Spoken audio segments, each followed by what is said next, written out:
Marcus Webb's hands knew the weight of the torque wrench before his daughter's fingers closed around it.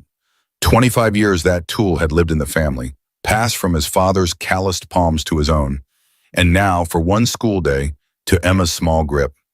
The metal caught the kitchen light, throwing a slice of reflection across her face as she turned it over with the careful reverence children reserve for objects that matter to adults. Remember, just for show and tell, Mrs. Rodriguez wants to see what daddies do at work.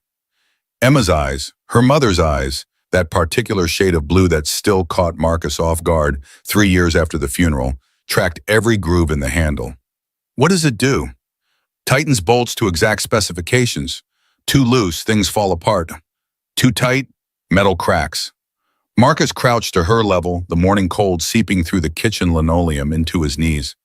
It's about knowing when enough is enough. Like Goldilocks. Exactly like Goldilocks. She wrapped both hands around the handle, testing its heft. Can I tell them about the factory? Something in Marcus's chest compressed. A tightness that had nothing to do with the pre-dawn coffee sitting heavy in his gut. Tell them Riverside Manufacturing makes pressure equipment, big tanks and pipes that help factories run safely. And you make sure nothing explodes. The simplicity of a 7-year-old's understanding, both accurate and incomplete. Something like that, sweetheart. The Ford's heater took 3 miles to kick in, blowing cold air that gradually warmed as they rolled through Bridgeport's industrial district. Smokestacks punctured the November sky, their plumes spreading like ink in water. Emma pressed her forehead against the passenger window, breath fogging the glass in rhythmic circles. Daddy, why do you go to work before the sun comes up? Because the most important checks happen when systems are quiet. Before production starts, before pressure builds, you can hear things other people miss. What kind of things? Marcus considered how to explain acoustic resonance and harmonic frequency to a second grader. Imagine if your heartbeat started skipping every third beat. You'd feel it, right? Even if a doctor's stethoscope said everything looked normal. Emma's hand went to her chest, feeling the steady thump beneath her ribs. That would be scary. That's what I listen for, the heartbeat of the machines. Bridgeport Elementary's drop-off line crawled forward with the painful slowness of Monday morning routines. Parents in idling SUVs checked phones, sipped travel mugs, performed the small rituals that bridge sleep and work. Marcus pulled to the curb, shifted into park, and Emma unbuckled with practiced efficiency. He met her at the passenger door, kneeling on the wet pavement to bring himself level with her face. The torque wrench hung from her backpack like a medieval weapon, comically oversized. Learned something new today. I always do. She threw her arms around his neck, squeezing with the desperate strength of children who've learned that people leave and don't come back. You be careful at work, okay? Don't let anything explode. I'll do my best, sweetheart. He watched until she disappeared through the school's double doors, then sat in the idling truck for 30 seconds longer than necessary. The unease that had been building since 5:47 a.m., since that first moment in Sector 4, refused to dissipate. Marcus had learned to trust his gut the way pilots trust instruments in fog, but anxiety and intuition wore the same face, and distinguishing between them required a clarity he didn't currently possess.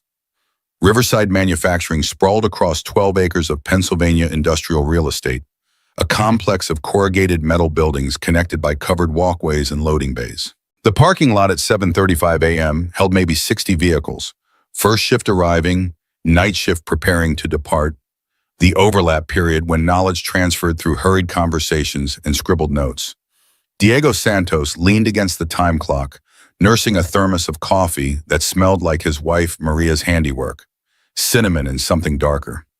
His maintenance uniform, identical to Marcus's, bore the oil stains and burn marks that came from 12-hour shifts around heavy machinery. You look like hell, hermano. Didn't sleep great. Marcus swiped his badge, the electronic beep confirming his 7:38 a.m. arrival. What's this meeting about? Christine's calling it Operational Efficiency Review, which means she's about to make our lives harder. Diego's expression carried the particular wariness of a man with 4 kids and a mortgage. She cut the Sector 2 maintenance budget last week. Now we've got seals leaking like a screen door on a submarine. She approved that?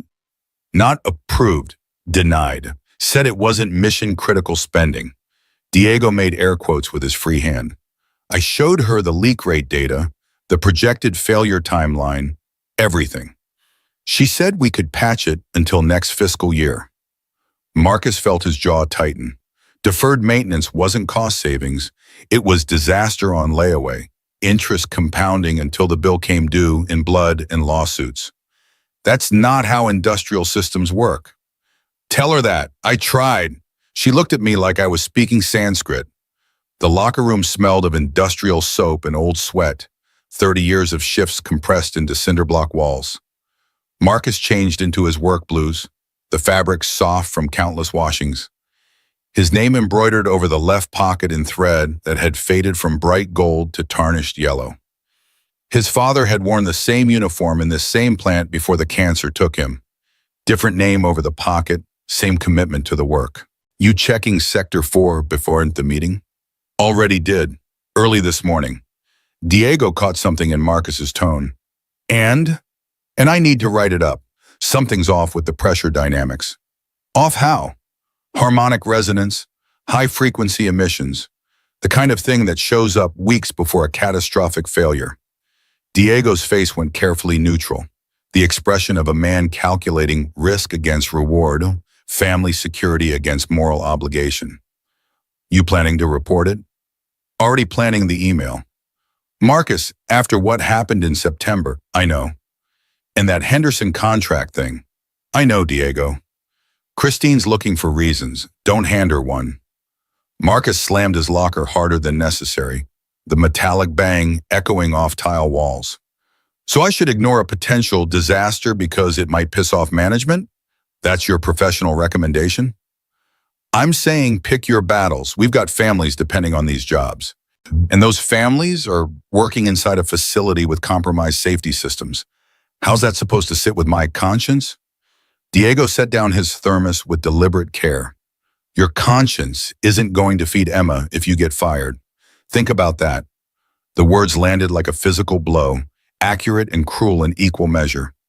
Marcus grabbed his hard hat and tool belt, unable to formulate a response that didn't sound either self-righteous or defensive. Meeting's in 10 minutes, don't be late.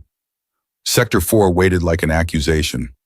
Marcus stood at the threshold, his digital audio recorder in hand, a device he'd purchased with his own money 3 years ago after a near-miss incident that official reports somehow failed to capture.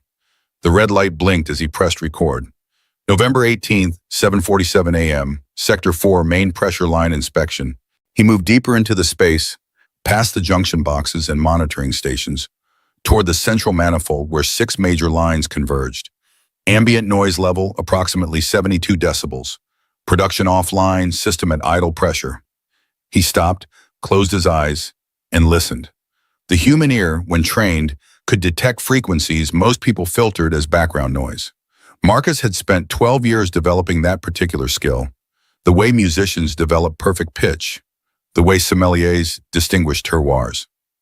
There, a whistle at the upper edge of perception, maybe 8,500 hertz. Not loud, but persistent. The sound of metal under stress, molecules shifting, crystalline structures beginning to fail at the microscopic level. High-frequency acoustic emission detected. Frequency estimated 8 to 9 kilohertz, consistent with pressure-induced resonance in carbon steel piping. He approached the main gauge, 128 psi, well within the normal operating range of 100 to 150. But the needle, Marcus leaned closer, watching the tiny tremor that most people would dismiss as normal mechanical vibration. Gauge reading 128 psi, needle flutter observed, approximately 0.5 millimeter oscillation at 2 to 3 hertz frequency. The combination of symptoms triggered every alarm bell 12 years of experience had installed in his nervous system. Acoustic resonance plus needle flutter equaled internal stress. Internal stress meant structural compromise. Structural compromise meant he stopped the recording and pulled out the maintenance logbook, the physical paper version that predated the digital system by decades. Some old-timers trusted paper more than computers, and Marcus had learned to appreciate their paranoia. The book fell open to the current week.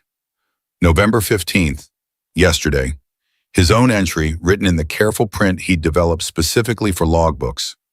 Sector 4, unusual pressure fluctuation during startup sequence. Recommend comprehensive inspection. He flipped back a page. November 12th, Sector 4, acoustic anomaly detected by Robert H. during night shift. Back another page.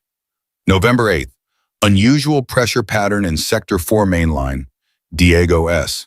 3 independent observations over 10 days. 3 different technicians noticing the same system exhibiting abnormal behavior. That wasn't coincidence. That was a developing pattern, the kind that should trigger immediate investigation. Marcus turned to the previous week, looking for the initial reports that would have launched a formal inquiry. Nothing. The pages were blank. No, not blank. He held the paper up to the fluorescent lights, angling it to catch shadows. Correction fluid. Someone had carefully painted over multiple entries with whiteout, then smoothed the pages to disguise the alteration. He could make out fragments of text beneath the chemical veil. Words pressing through like accusations. Pressure, recommend, shut down, inspection required. Someone had systematically erased weeks of safety concerns. Someone had decided those warnings weren't worth preserving. Someone had made a deliberate choice to hide evidence of a developing problem. The meeting room on the second floor held 25 people in a space designed for 18. Christine Novak stood at the head of the table, laptop open, projector casting her PowerPoint onto the far wall. She wore charcoal gray, her hair pulled into a bun so tight it looked painful. No jewelry except a simple watch that probably cost more than Marcus made in a month. Raymond Caldwell occupied the seat to her right, the owner's traditional position, though he looked more like a hostage than a leader. 58 years old, hair gone silver, face carrying the broken capillary flush of a man whose blood pressure medication wasn't quite doing his job. He'd started Riverside Manufacturing 31 years ago with his father, back when Bridgeport still had a functioning steel mill and men could build careers with their hands instead of their degrees. Now he stared at his iPad, scrolling through something that required his full attention, apparently unable to make eye contact with the employees who'd built his legacy. Christine clicked her remote. The first slide appeared. Q4 performance goals, 15% efficiency increase required. Good morning, let's begin. No pleasantries, no small talk, just the clipped efficiency of someone who'd learned management from business schools instead of factory floors. Q4 is critical for Riverside's competitive position. We're implementing new protocols to maximize productivity and minimize unnecessary downtime. She advanced to the next slide. New maintenance protocols, effective immediately. All maintenance activities must be pre-approved 48 hours in advance. No unauthorized system shutdowns. All emergencies require management authorization before action. These procedures ensure we're making data-driven decisions, not reactive ones based on anecdotal concerns. Marcus felt Diego tense in the adjacent chair. Around the table, other technicians exchanged glances. The silent communication of people who'd worked together long enough to develop a shared language of skepticism. Marcus raised his hand. Christine's eyes found him with the precision of a rifle scope locking onto a target. Mr. Webb, question? What defines an emergency under the new protocol? If we have a situation developing that could cause imminent harm, 48 hours might be what, Mr. Webb? Too long? Christine's smile had all the warmth of a tax audit. Let me show you something. She clicked forward. The new slide made Marcus's stomach drop. Case study, unnecessary shutdowns, cost analysis. A table appeared. Boom. 3 rows of data that felt like punches to the solar plexus. September 15th. Marcus Webb shut down line 3. Erratic gauge reading. No issue found. Loss, $12,400, September 28th. Marcus Webb refused overtime run. Safety concern. Henderson contract lost. Loss, $67,000. October 10th. Marcus Webb requested premature seal replacement. Sector 2. Deemed unnecessary. Loss, $8,200. The room's temperature seemed to drop 10 degrees. Marcus could feel every eye shifting toward him, some sympathetic, most just grateful they weren't the target. Mr. Webb, I respect your 12 years of experience. Christine's voice carried the particular condescension of youth explaining patience to age. But we need team players who trust the systems we've invested millions of dollars developing, not mechanics who think they know better than our engineers. The anger that rose in Marcus's chest had teeth. Those shutdowns had legitimate justifications. September 15th, the gauge wasn't just erratic. It was showing pressure oscillations that indicated valve degradation. If we'd kept running, we would have completed the production cycle without incident, which is exactly what happened when we restarted. Christine closed her laptop with a decisive click. The Henderson contract, they requested we operate at 180% of rated capacity. You called it unsafe, but Mayfield Industrial took that same contract and executed it flawlessly. They trusted their equipment. We lost $2.1 million in annual revenue because we were too cautious. Or because we follow OSHA regulations that prohibit operating equipment beyond manufacturer specifications. Mr. Webb, Raymond Caldwell spoke for the first time, his voice carrying the exhaustion of a man who'd stopped fighting battles he knew he'd lose. Ms. Novak is here to help us modernize our operations. Sometimes that means adjusting our risk tolerance to match industry standards. Industry standards or corners we're cutting to make the company look profitable? The silence that followed felt like falling. Diego's hand found Marcus's arm under the table. A warning, a plea, a friend trying to pull another friend back from a cliff edge. Christine's expression didn't change, but something behind her eyes shifted. We'll discuss this further in private. Meeting continues. The next 40 minutes passed in a blur of production metrics, efficiency targets, and cost reduction initiatives. Marcus heard maybe a third of it, his mind replaying that slide over and over, his name, his decisions presented as liabilities instead of the careful judgments they'd been. When the meeting ended, people filed out quickly, maintaining the diplomatic speed of witnesses leaving an accident scene. Diego paused at the door, caught between loyalty and self-preservation, then chose survival and kept walking. Marcus gathered his notepad, prepared to follow, when Christine's voice stopped him. Mr. Webb, a moment. They were alone now, Christine, Marcus, and Raymond, who looked like he desperately wanted to be anywhere else. I'm going to be direct. Christine perched on the edge of the table, arms crossed. Your employment here is under review. You have a documented pattern of challenging management decisions and creating unnecessary alarm. That behavior is no longer acceptable.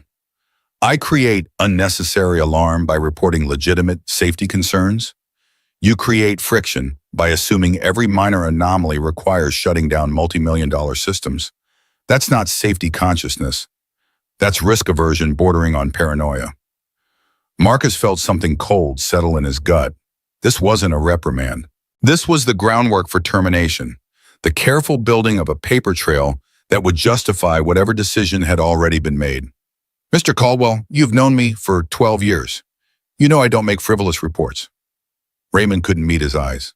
I know you're a dedicated employee, Marcus, but maybe Christine's right. Maybe we've been too quick to hit the brakes when a little faith in our systems would serve us better. The betrayal hurt more than Marcus expected.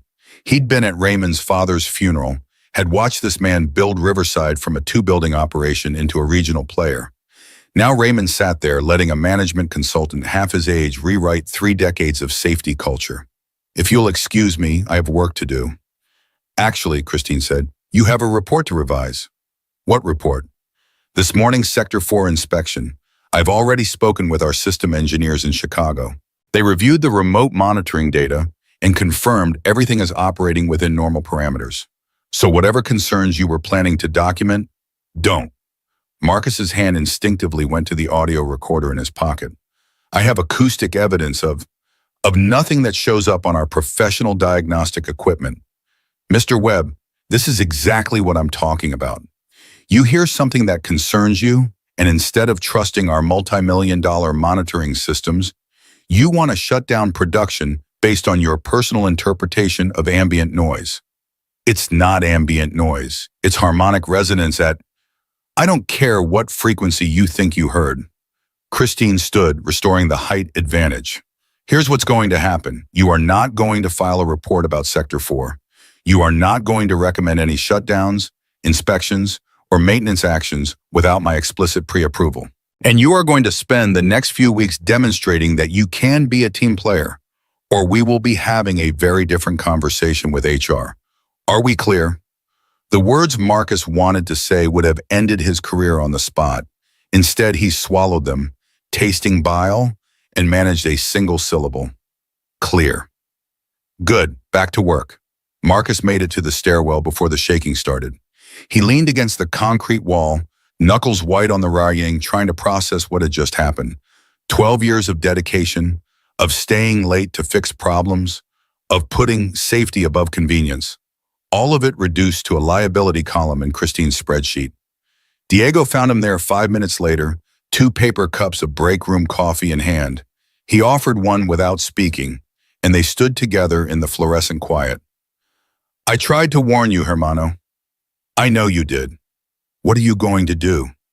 Marcus thought about Emma at school, showing Mrs. Rodriguez's class the torque wrench. His daughter explaining that her daddy made sure nothing exploded. The pride in her voice, the certainty that her father was one of the good guys. I'm going to do my job, document the Sector 4 issues properly, submit the report, and let the chips fall where they may. Even if it costs you everything?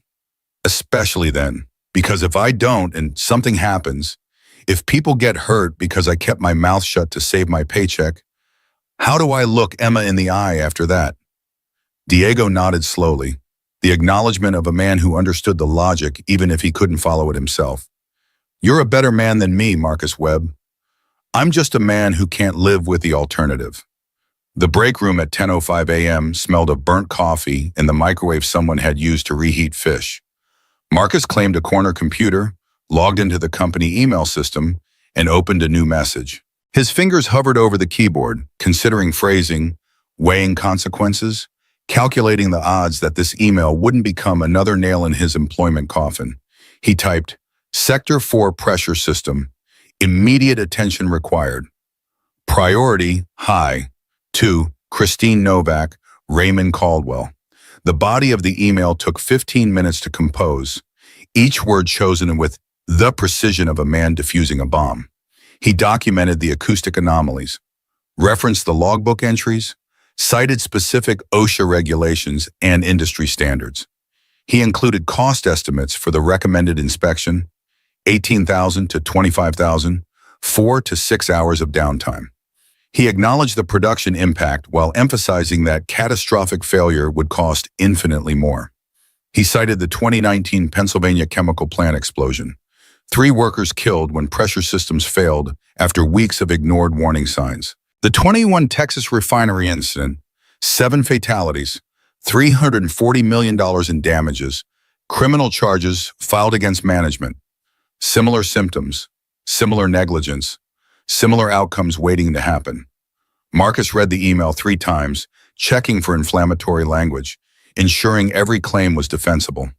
Then, before courage could desert him, he clicked send. The confirmation appeared. Message delivered at 10:23 a.m. At 10:24, his phone showed a read receipt. Christine Novak had opened the email. He waited. 10 minutes became 20. 20 became 30. The coffee went cold in his hands, but Marcus couldn't move. Couldn't do anything except watch his inbox for the response that would determine whether he still had a career. At 10:47, his phone buzzed. Not an email, a text message from HR. Mr. Webb, Ms. Novak has requested an immediate meeting with you in Human Resources. Please report to Conference Room B at 11 o'clock a.m. Margaret Chen, HR Director. Diego appeared in the doorway, having apparently developed a sixth sense for when Marcus was about to step on another landmine. He read the text over Marcus's shoulder and let out a low whistle. That was fast. Yeah. You want me to come with you? Moral support? No point both of us being in the blast radius. Marcus, I'm serious, Diego. You've got 4 kids and Maria's shop is barely breaking even. Don't sacrifice your family's security for my principles. Diego gripped Marcus's shoulder, the silent communication of men who'd worked dangerous jobs together long enough to develop a language beyond words. Then he left, taking his questions and his concern with him. Marcus spent the remaining 13 minutes in the restroom, washing his hands with the methodical focus of a surgeon preparing for an operation that wouldn't save the patient. The face in the mirror looked older than 36. Stress and single parenthood had etched lines around his eyes that hadn't existed when Sarah was alive. She would have told him to fight. Sarah had possessed a fierce certainty about right and wrong that left no room for political calculations. She would have marched into that meeting, consequences be damned, because some things mattered more than paychecks. But Sarah had never had to raise a 7-year-old alone while drowning in medical debt. Conference Room B was smaller than the morning's venue, designed for difficult conversations that didn't require witnesses. Christine sat on one side of the table. Margaret Chen, 50-something, competent, perpetually exhausted by her job, on the other. A manila folder rested between them, already prepared, already containing whatever documentation they'd need to justify what came next. Marcus took the remaining chair. Nobody offered coffee. Margaret opened the folder, her expression professionally neutral in a way that screamed bad news. "Mr. Webb, thank you for coming. This is a difficult conversation, but we believe in being direct and respectful." The preamble to every termination Marcus had ever witnessed. He nodded, not trusting his voice. "Ms. Novak has raised concerns about your performance, specifically regarding your judgment on safety protocols and your pattern of challenging management decisions."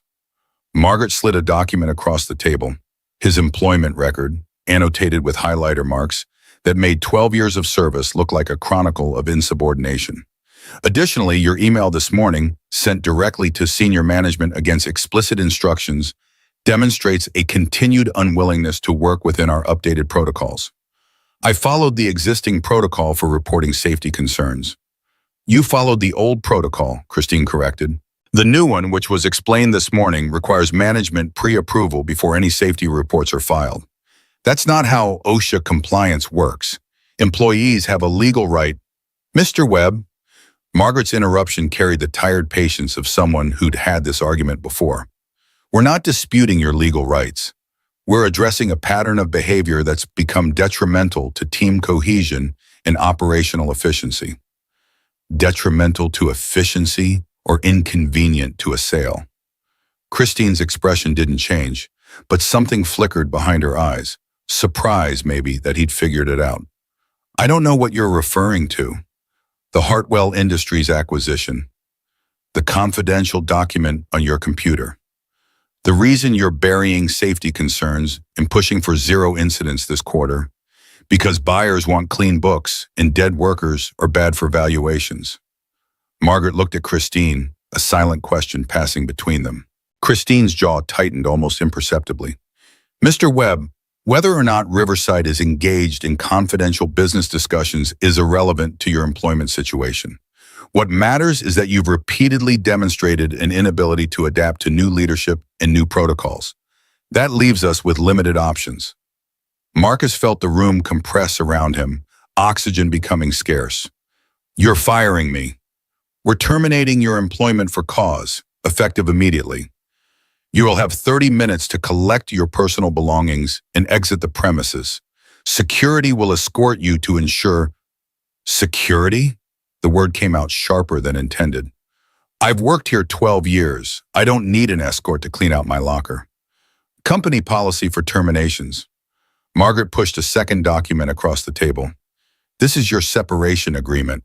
It includes severance pay, 2 weeks, which is generous given the cause termination, and requires your signature acknowledging that you understand the terms." Marcus scanned the document. Buried in the legal boilerplate, a clause that made his blood run cold. "Employee agrees not to disparage Riverside Manufacturing or its management in any public forum, including but not limited to social media, news outlets, or regulatory complaints. Violation of this non-disparagement agreement will result in forfeiture of all severance benefits and potential legal action for damages." This is a gag order. It's a standard non-disparagement clause. Standard? Marcus looked at Christine. "You're buying my silence. If I go to OSHA, if I contact the fire marshal, if I tell anyone about the Sector 4 problems, you'll sue me for everything I have. We're protecting the company's reputation from unfounded allegations by a disgruntled former employee." Christine's voice carried no apology, no uncertainty. "You have 2 options, Mr. Webb. Sign the agreement, take your severance, and move on with your life. Or refuse to sign, lose the severance, and still be escorted out because the termination stands either way. The calculation was brutally simple. 2 weeks' pay, roughly $3,400, represented Emma's food, utilities, and car insurance for the next month. Without it, they'd burn through savings in 3 weeks and be facing eviction by Christmas. But signing meant abandoning 180 workers to whatever disaster was building in Sector 4. It meant choosing his daughter's immediate security over other people's lives. Marcus thought about the torque wrench Emma had carried to school that morning. Too loose, things fall apart. Too tight, metal cracks. It's about knowing when enough is enough. He picked up the pen, put it down, picked it up again. I need time to think about this. You have until the end of business today. Margaret closed his folder with practiced finality. After that, the severance offer expires. Marcus stood, legs unsteady, and walked to the door. As he reached for the handle, Christine spoke one more time. Mr. Webb, for what it's worth, I don't enjoy this, but running a profitable company means making difficult decisions. Sometimes individual concerns have to be sacrificed for the greater good. He turned back, meeting her eyes directly for the first time since the meeting began. The greater good. Is that what you tell yourself when you look in the mirror? That you're serving some abstract principle by ignoring concrete dangers? I'm serving 180 employees who depend on this company for their livelihoods. I'm serving shareholders who invested their retirement savings. I'm serving a legacy that predates both of us. Sometimes that requires accepting calculated risks. And when your calculations are wrong, when Sector 4 fails and people die because you prioritize acquisition terms over human safety? Christine's expression finally cracked, revealing something raw beneath the MBA armor. Then I'll live with that. Just like you'll live with choosing your own self-righteousness over your daughter's stability. We all make compromises, Mr. Webb. Don't pretend yours are more noble than mine. The workshop felt like foreign territory now. Familiar equipment turned alien by the knowledge that Marcus no longer belonged here. He moved through the space in a daze, collecting tools from his designated bench, personal items from the locker, 12 years of accumulated belonging condensed into a single cardboard box. Diego appeared, wordless, and helped pack. The other mechanics maintained careful distance, the social mathematics of proximity to the newly contagious. Nobody wanted to be associated with the guy who'd just gotten fired. At the bottom of his locker, beneath the spare boots and the backup hard hat, Marcus found the photo he'd taped to the inside door 3 years ago. Sarah, Emma, and him at Hershey Park, Emma's 3rd birthday, cotton candy and carousel horses, and Sarah's laugh captured in a freeze frame of impossible happiness. Before the diagnosis, before the chemotherapy, before the hospice bed and the morphine drip in the morning he had woken up alone. He pressed the photo between 2 folders, protecting it from the cardboard's rough edges. You're really going through with it. Diego kept his voice low, aware of listening ears. Don't have much choice. You could sign the separation agreement, take the severance, let it go. Could you? Diego was quiet for a long time. No, probably not. But I've got Maria to keep me honest. You've only got Emma, I know. Marcus closed the box, sealing 12 years into a cube of corrugated cardboard, which is exactly why I can't sign that agreement. Because someday she's going to ask me about this, about the day I got fired, and I need to be able to tell her I did the right thing, even when it was hard. The right thing doesn't pay mortgages, hermano. Neither does cowardice. The walk from the workshop to the main gate took 3 minutes, but felt like 3 hours. Tom Granger, security guard, 52 years old, Marine Corps veteran, walked beside Marcus with the rigid discomfort of a man executing orders he disagreed with. For what it's worth, this is bullshit. Tom kept his eyes forward, talking without moving his lips, a skill learned in barracks where walls had ears. Everybody knows you're the best mechanic here. Everybody knows Christine's playing politics. Doesn't change anything. No, it doesn't.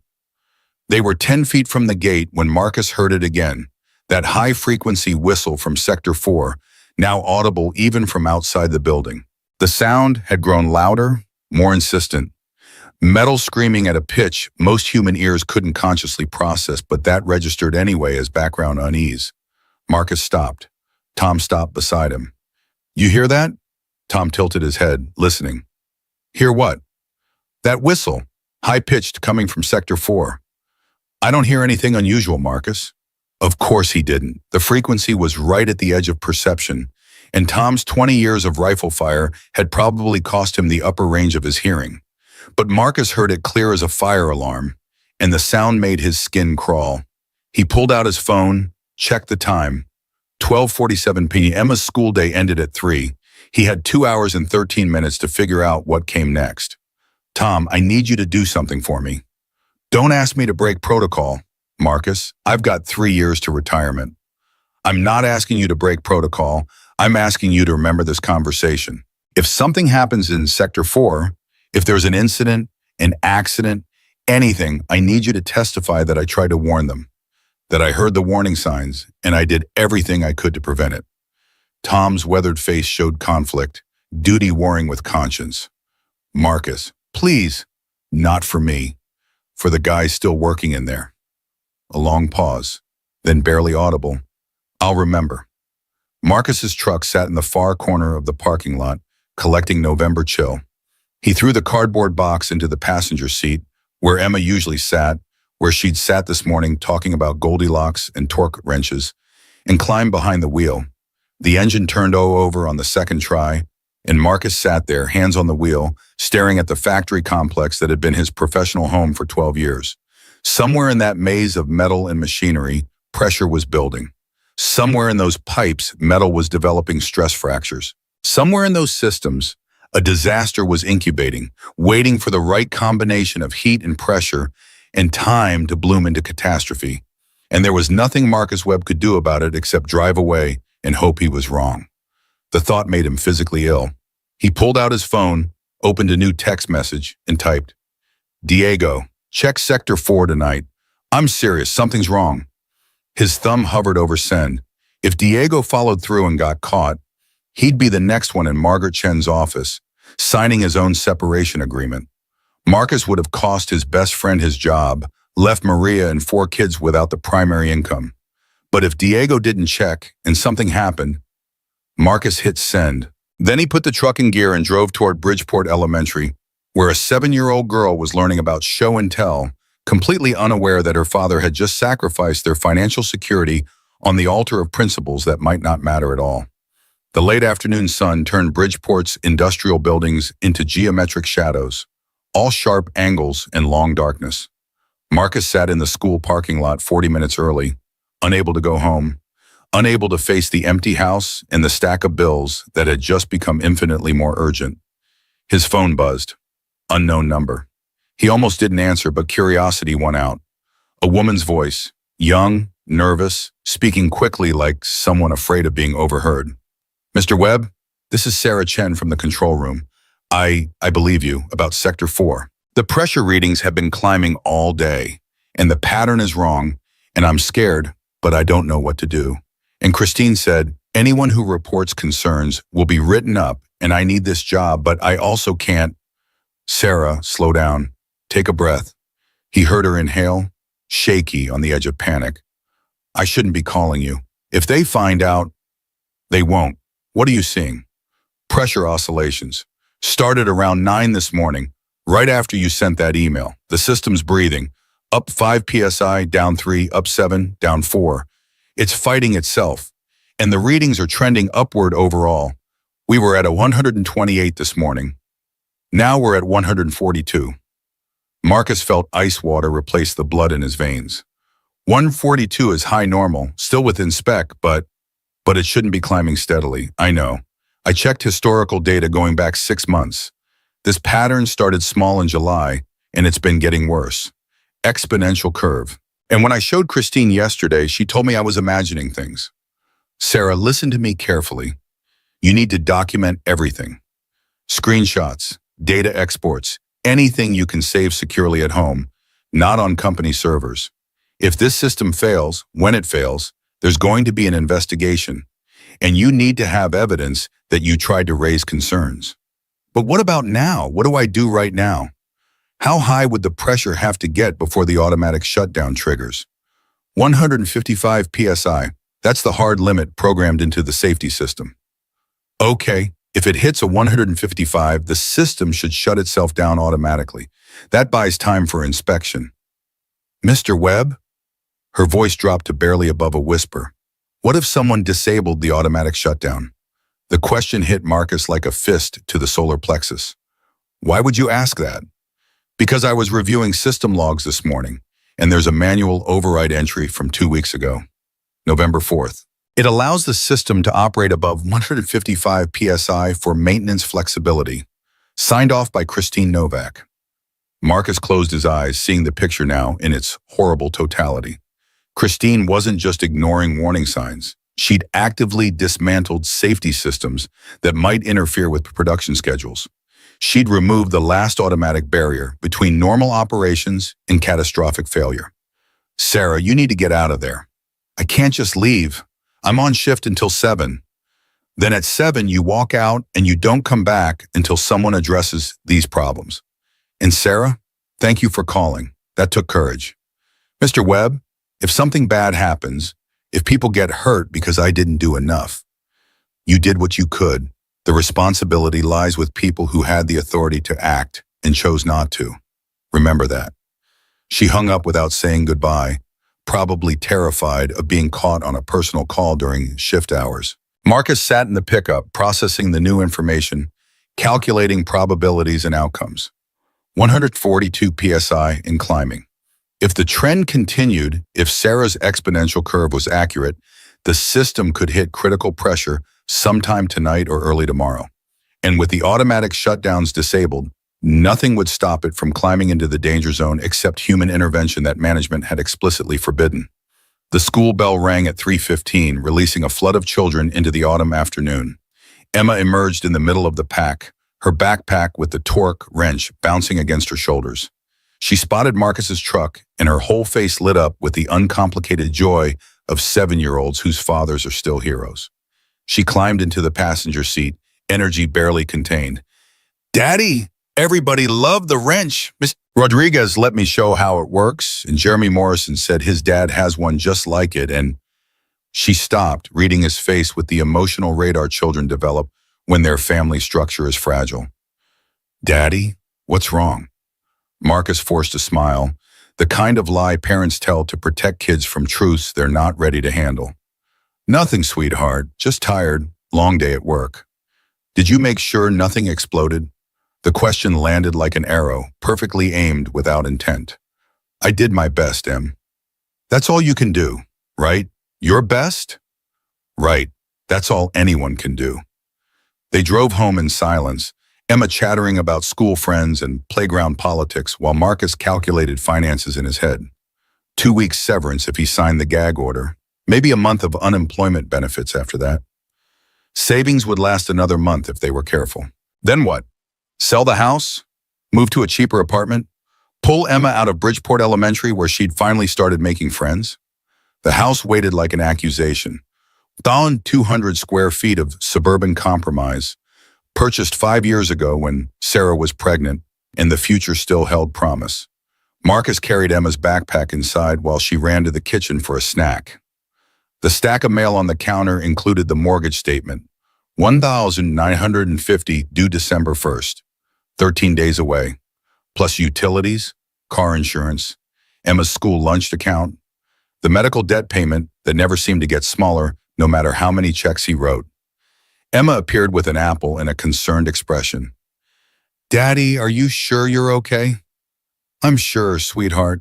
Just thinking about boring grown-up stuff. Like money? Kids were too perceptive. Yeah, like money. She took a bite of apple, chewing thoughtfully. Mrs. Rodriguez said money is just a tool, like your wrench. It's not good or bad, it just helps us do things. Mrs. Rodriguez is very smart. She also said the most important things don't cost money, like being brave and helping people and keeping promises.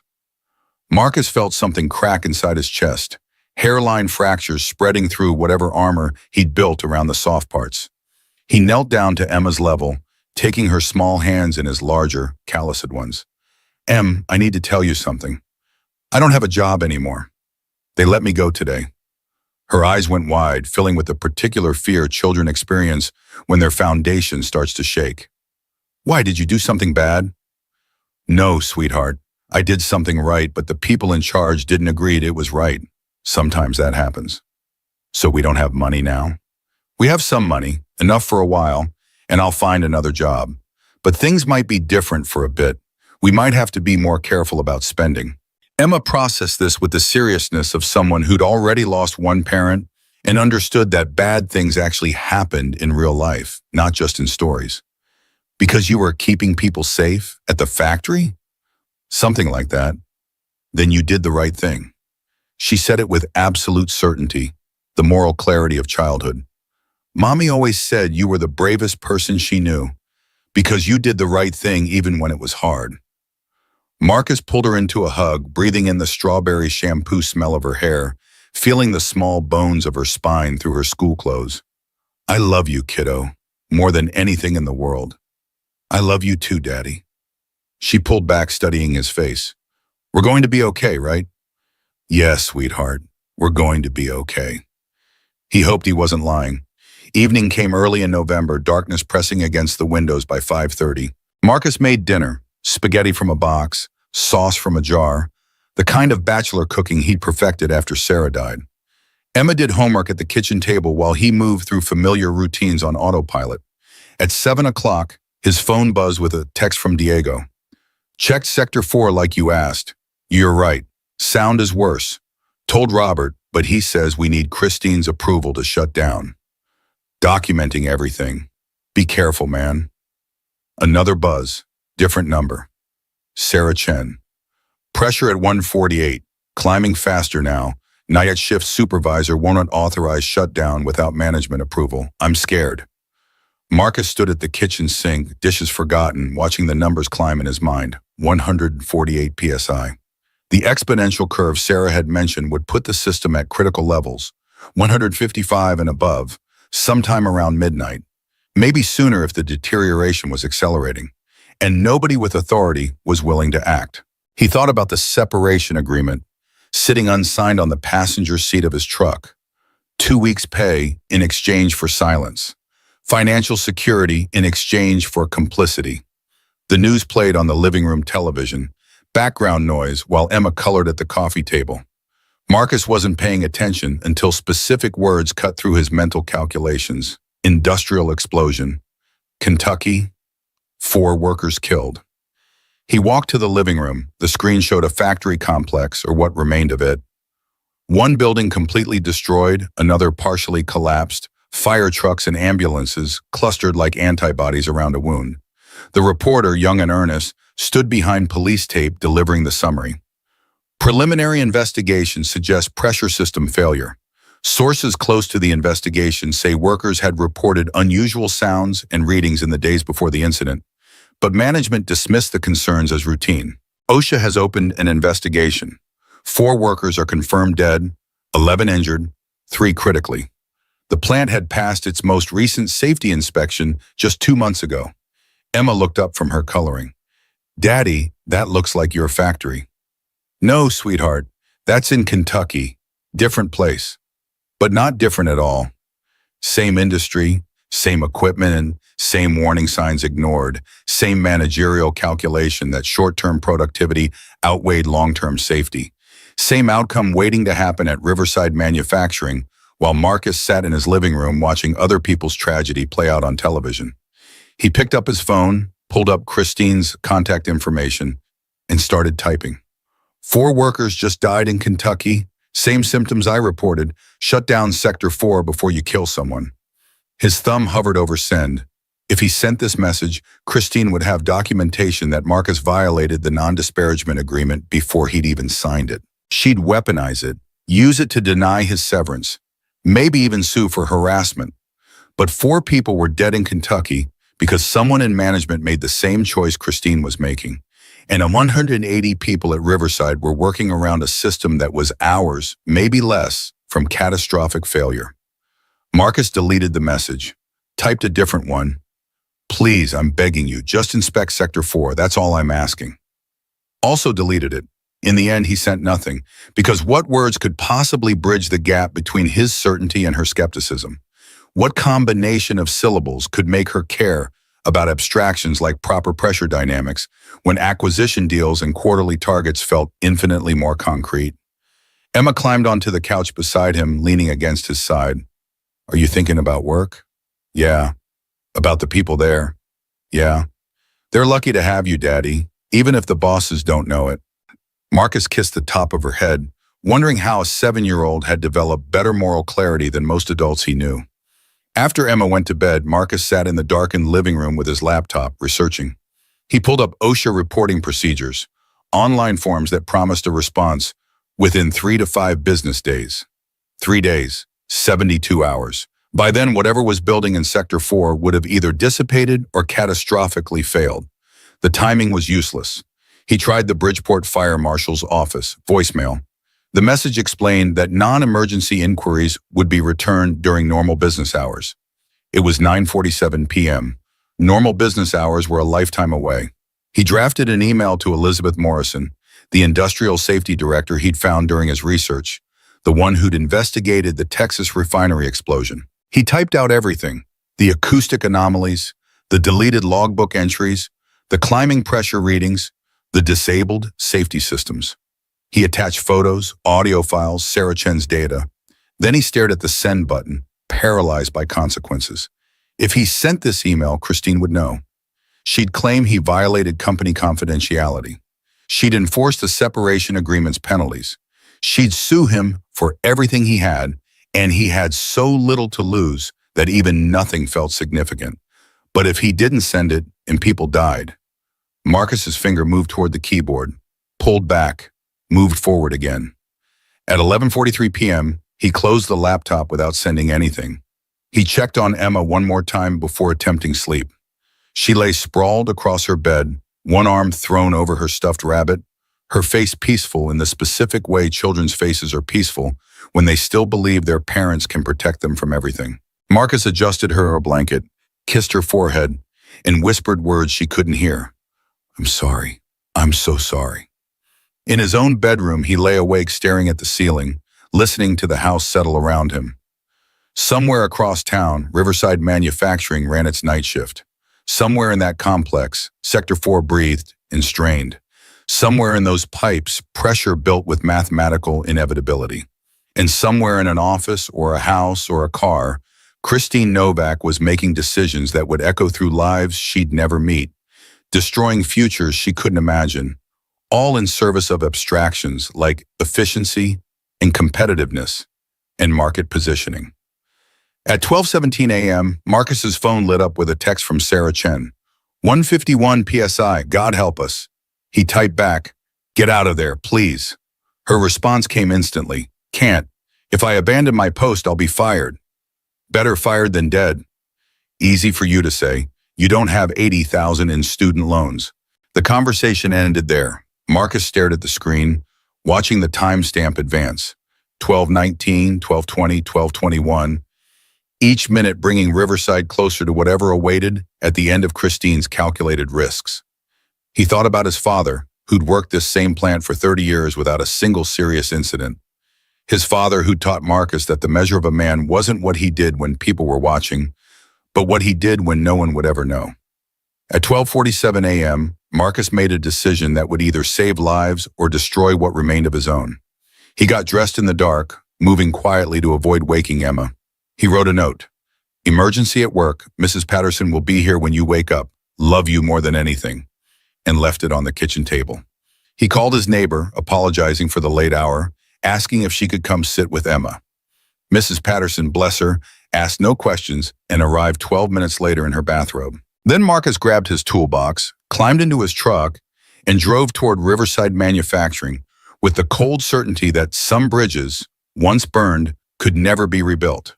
The Riverside Manufacturing parking lot held maybe a dozen vehicles at 1:14 a.m., the skeleton crew who kept production running while the rest of Bridgeport slept. Marcus parked 3 blocks away, in the lot of a closed auto parts store, and approached on foot. The November air bit through his jacket, carrying the chemical tang of industrial processes that never stopped. even when they should. Building C's employee entrance showed no signs of life. The security camera above the door hung at the same useless angle it had maintained for months. Budget cuts claiming another victim, leaving a blind spot big enough to drive a truck through. Marcus waited for the hourly patrol to pass, Tom Granger making his rounds with the methodical pace of a man counting down to retirement, then slipped inside during the gap between surveillance sweeps. The corridors at night felt different, shadows deeper, sounds amplified by emptiness. His work boots echoed off concrete floors, each step a potential alarm.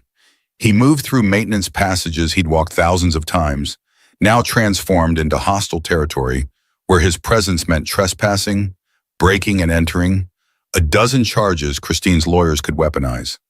Sector 4's access door stood propped open with a maintenance cart, some night shift workers' shortcut that violated a half-dozen safety protocols. Marcus sent a silent thanks to whoever had been too lazy to pull the door shut properly and stepped into the pressure system's domain. The whistle hit him immediately, no longer subtle, no longer at the edge of perception. The sound filled the space like a living thing, 80,500 hertz of metal screaming. Anyone with functional hearing should have evacuated the building. Instead, production continued. The deep bass rumble of equipment operating at capacity, drowning out warnings that required attention to notice. Marcus pulled out his phone, opened the audio recording app, and captured 30 seconds of the acoustic signature. Evidence if he survived to present it. Then he approached the main gauge, knowing what he'd find but hoping he was wrong. 157 psi, 3 points above critical threshold. The needle didn't flutter anymore. It oscillated wildly, swinging 5 degrees in either direction. A mechanical seizure that screamed malfunction to anyone who understood pressure dynamics. He checked his watch, 1:22 a.m., pulled out his phone, pulled up Sarah Chen's number, and texted, "Where are you right now?" The response came instantly, like she'd been waiting. "Control room, watching the readings climb." "Where are you?" Sector 4, looking at 157 psi on the main gauge. "Why hasn't automatic shutdown triggered?" "Because Christine's override is still active. System thinks this is maintenance flexibility." Marcus felt rage and fear compete for dominance in his chest. "Get everyone out of sectors 3, 4, and 5. Pull the fire alarm if you have to." "I can't. Robert's here. He'll report me." "Sarah, this system is minutes from catastrophic failure. Your job won't matter if you're dead." 3 dots appeared, disappeared, appeared again. Then, "I'm going to the restroom, going to trip a circuit breaker on the way. Maybe that will trigger evacuation protocols. Be careful. You too." Marcus moved deeper into Sector 4, toward the main pressure manifold where 6 major lines converged. His phone's flashlight beam caught details invisible in normal lighting. Stress discoloration on welds, hairline cracks in pipe surfaces, condensation patterns that indicated temperature differentials the system wasn't designed to handle. At the central junction, he found what he'd been dreading. The primary relief valve, the last mechanical failsafe before catastrophic rupture, showed fresh paint. Someone had covered it recently, probably to hide the fact that it hadn't been serviced in months. Marcus chipped at the paint with a pocket knife, exposing the valve handle beneath. Seized solid. Years of neglect had fused the mechanism, rendering it inoperable. If pressure continued climbing, this valve was supposed to open automatically, bleeding off excess before disaster struck. Instead, it would sit frozen while physics worked its inevitable conclusion. Marcus braced against the nearest support beam, wrapped both hands around the valve handle, and pulled with everything he had. Metal groaned but didn't move. He tried again, muscles burning, vision tunneling from effort. Nothing. His phone buzzed. "Diego." "Marcus, what the hell are you doing here? Security just saw you on internal cameras." "How long before they arrive?" 5 minutes, maybe less." "I need 10. For what?" "To prevent a disaster Christine refuses to acknowledge." Diego's voice dropped to a whisper, probably hiding in some maintenance closet. "Bro, they're going to arrest you. This is breaking and entering." "I know what it is. Where's the manual pressure release for this sector?" A pause, then, "Maintenance sublevel, access tunnel below Sector 4. But Marcus, that tunnel, if something ruptures while you're down there." I know. Tell security I'm armed and dangerous. Buy me 5 more minutes. What? I'm not going to. Diego, 180 people are working above a bomb. I need time to defuse it. The line went dead. Marcus didn't know if Diego would actually delay security or if he'd just lost his last ally. But there was no time to debate. He found the maintenance access hatch, pulled it open, and descended into the sublevel tunnel. The temperature jumped 15 degrees immediately. Hot air rose from equipment that had run continuously for decades, turning the tunnel into a sauna. Marcus's flashlight beam barely penetrated the darkness. 60 feet of cramped passage lined with secondary piping, junction boxes, and the skeletal infrastructure that kept surface systems operational. The whistle was louder down here, resonating through metal surfaces, building harmonics that made Marcus's teeth ache. He moved forward in a crouch, the tunnel too low for standing, his toolbox scraping against walls. Halfway through, his phone buzzed again. Sarah Chen. Building-wide evacuation alarm just triggered. People are heading to parking lot. What did you do? Not me. Probably you when you hit that circuit breaker. Robert is freaking out. Christine's on her way. ETA 15 minutes. 15 minutes. Marcus could work with that. He pushed forward, ignoring the heat, ignoring the screaming pressure systems above his head, focusing on the manual release valve that represented the last chance to prevent catastrophe. The valve appeared in his flashlight beam, a wheel mechanism 3 feet in diameter, painted safety orange, labeled with warnings about authorized personnel only. Marcus set down his toolbox, gripped the wheel with both hands, and pulled. Nothing. The wheel might as well have been welded in place. He tried again, putting his body weight into it, boots planted against the tunnel wall for leverage. The wheel moved, a quarter inch, maybe less, then stopped. Decades of disuse had created resistance that one man's strength couldn't overcome.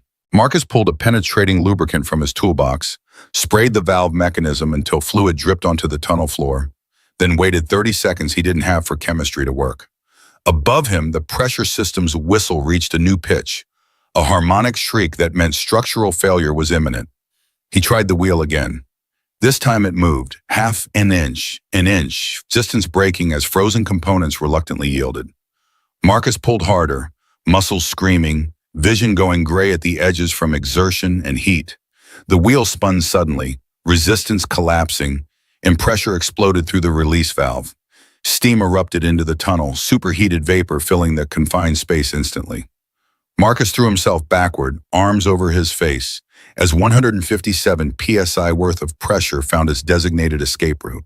The roar was deafening. The heat was apocalyptic.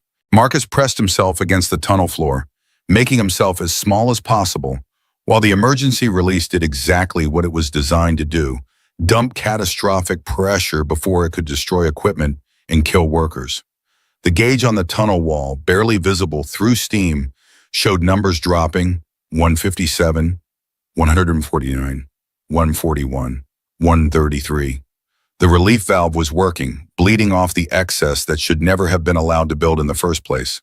Marcus lay on the tunnel floor, hands blistered from steam exposure, lungs burning from superheated air, and waited for the pressure to drop into safe ranges. Around him, the steel infrastructure groaned and pinged, metal contracting as temperatures normalized, the entire system sighing with relief. At 125 psi, Marcus allowed himself to breathe. At a 118, he sat up, checking his hands for serious burns, second degree, painful but manageable. At 112, he began the crawl back toward the access hatch. Every movement an exercise in pain management. He emerged from the tunnel to find Sector 4 evacuated, emergency lights strobing, and Tom Granger standing 15 feet away with his hand on his radio. Tom's expression carried no hostility, only resignation. "Marcus, I have to call this in." "I know you do. They're going to press charges, breaking and entering at minimum, maybe more." "I know that too." Tom looked at the pressure gauges, now reading safely below critical thresholds, then back at Marcus. "But you did save everyone's asses. That's got to count for something." "Tell that to Christine." Sirens approached from outside, fire trucks, police cars, the cavalry arriving 15 minutes too late to do anything except document the aftermath. Marcus sat on the concrete floor, back against a support column, hands throbbing, and waited for the inevitable. The first responders arrived in waves. Fire Chief Anderson, 50-something, veteran of 30 years fighting industrial blazes, took one look at the Sector 4 pressure systems and started issuing orders.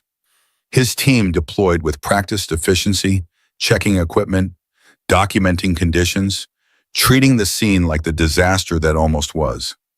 Anderson crouched beside Marcus, examining his hands with the clinical detachment of someone who had seen worse. "You the one who released the pressure?"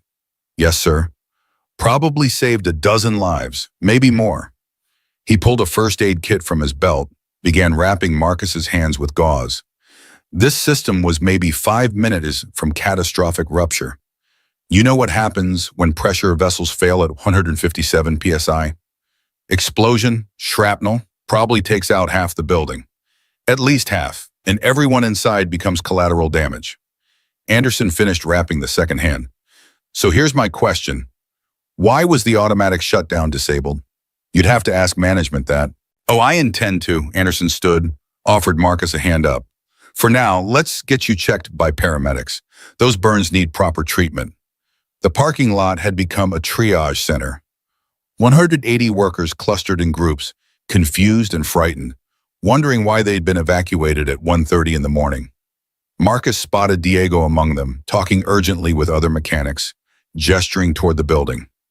Sarah Chen stood apart from the main crowd, arms wrapped around herself despite the jacket someone had draped over her shoulders.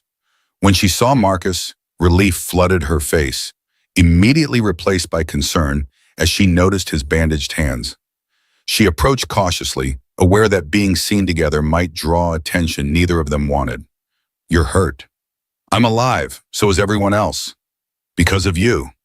Because someone finally did what should have been done a week ago." Police Officer Rodriguez materialized beside them with the unfortunate timing of law enforcement. "Marcus Webb, that's me. I need to ask you some questions, starting with why you're on private property at 1:30 a.m. when you were terminated yesterday." Before Marcus could formulate a response that didn't sound like a confession, Christine Novak's Mercedes pulled into the parking lot at a speed that suggested either panic or fury. She emerged in business casual, slacks and a blouse hastily thrown on, hair loose around her shoulders instead of the usual severe bun, makeup absent. The corporate armor had cracked, revealing something human underneath. She took in the scene with swift efficiency. Fire trucks, police presence, evacuated workers, Marcus standing there with bandaged hands. Her face went through several expressions in rapid succession: confusion, understanding, rage, and something that might have been fear. Fire Chief Anderson intercepted her before she could reach Marcus. "Ms. Novak? I'm Fire Chief Anderson. I need to speak with you immediately about your facility's safety systems." "What happened? Why was evacuation ordered?" "Your Sector 4 pressure system nearly experienced catastrophic failure. We're talking 157 psi and equipment rated for 150 maximum. If this gentleman," he gestured toward Marcus, "hadn't manually released the pressure, we'd be looking at a major industrial accident right now." Christine's eyes found Marcus across the intervening space. Whatever she saw in his expression made her look away quickly. "That's impossible. Our monitoring systems would have triggered automatic shutdown at 1:55. "Your monitoring systems show a manual override dated November 4th, signed by you, allowing operation above safety thresholds for maintenance flexibility. Care to explain that decision?" The color drained from Christine's face. "That override was temporary, for a specific maintenance window. It should have been deactivated immediately after." "Well, it wasn't, and tonight it nearly cost you a building and everyone inside it." Raymond Caldwell's BMW arrived next, the owner moving with the stiff urgency of a man awakened by crisis. He looked older without the suit and tie, diminished somehow, just another tired man in his late 50s wondering how his legacy had turned to ashes. He surveyed the parking lot, the emergency vehicles, the workers who should have been safely running production instead of standing in the cold wondering if they still had jobs. When he spotted Marcus, something indefinable crossed his features. Shame, maybe, or the belated recognition of catastrophic error. Anderson addressed them both now, his voice carrying authority earned through decades of pulling bodies from industrial wreckage. I'm shutting this facility down pending a complete safety inspection. No one enters without my written authorization. And both of you, he looked from Christine to Raymond, will be answering questions from OSHA, the State Safety Board, and quite possibly the district attorney. Christine found her voice, though it lacked its usual certainty. Fire Chief, I understand your concern, but shutting down production will cost. I don't care what it costs. Anderson's tone could have frozen nitrogen. 4 workers died in Kentucky yesterday because management made the same calculations you're making right now. I will not have that happen in my jurisdiction. This facility is closed until I'm satisfied it won't kill anyone. Raymond spoke for the first time since arriving, his voice carrying the hollow quality of a man watching his life's work collapse. How long are we talking? However long it takes. Days, weeks, months, depends what we find during inspection. Anderson turned to Marcus. Mr. Webb, I'm going to need a detailed statement about what you observed, what actions you took, and why you felt manual intervention was necessary. He's trespassing, Christine interjected, desperately grasping for some form of control. He was fired yesterday and had no authorization to be on this property. He also prevented a disaster that would have made national news, Anderson shot back. I'm not particularly interested in your employment disputes when we're standing in the shadow of what almost became a mass casualty event. Officer Rodriguez stepped forward, clearly uncomfortable with the situation. Chief, I still need to address the trespassing issue. Private property laws don't have an exception for heroic gestures. Anderson looked at Rodriguez with the particular exasperation of one emergency responder dealing with another's bureaucratic constraints. Write him a citation if you must, but I want his statement on record first, because his observations are going to be crucial for the investigation. More vehicles arrived, news vans attracted by scanner traffic and the promise of industrial drama. Reporters emerged with cameras and microphones, drawn to crisis the way sharks smell blood. Marcus watched them set up, knowing his face would be on local news by dawn, his name attached to whatever narrative sold the most advertising. Diego approached cautiously, checking whether proximity to Marcus remained safe or if association would contaminate by extension. Man, they're saying you broke in and manually released the pressure. Is that true? Yeah. Why, you had to know they'd press charges. The question deserved honesty. Because sitting at home while people died wasn't an option I could live with. Diego absorbed that, weighing it against his own choices, his own compromises. The guys want you to know, everyone working tonight, we all know what you did. That counts for something. It counts for exactly nothing in court. Maybe, but it counts where it matters. Sarah Chen materialized on Marcus's other side, her presence an act of quiet solidarity. I documented everything. 6 months of pressure data, the deleted logbook entries, Christine's override command. I sent it all to my personal email before the system locked me out. They'll say you stole proprietary information. Let them. Some things are more important than covering your ass. The 3 of them stood together, the fired mechanic, the terrified technician, the conflicted friend, united by the shared understanding that choosing principles over paychecks carried costs none of them could truly afford. Christine approached, her corporate composure reassembling like armor after a breach. She addressed Marcus with the careful neutrality of someone performing for an audience. Mr. Webb, I need to understand what you observed tonight that made you feel intervention was necessary. You read my report yesterday. Nothing's changed except the pressure got worse. I'm asking for a professional assessment, not a personal grievance. The audacity of that statement, reframing 12 years of expertise as personal grudge, nearly broke Marcus's last reserves of civility. You want a professional assessment? Fine. Your facility's Sector 4 pressure system was operating at 157 psi when I arrived, 12 points above critical threshold. The primary relief valve is seized from lack of maintenance.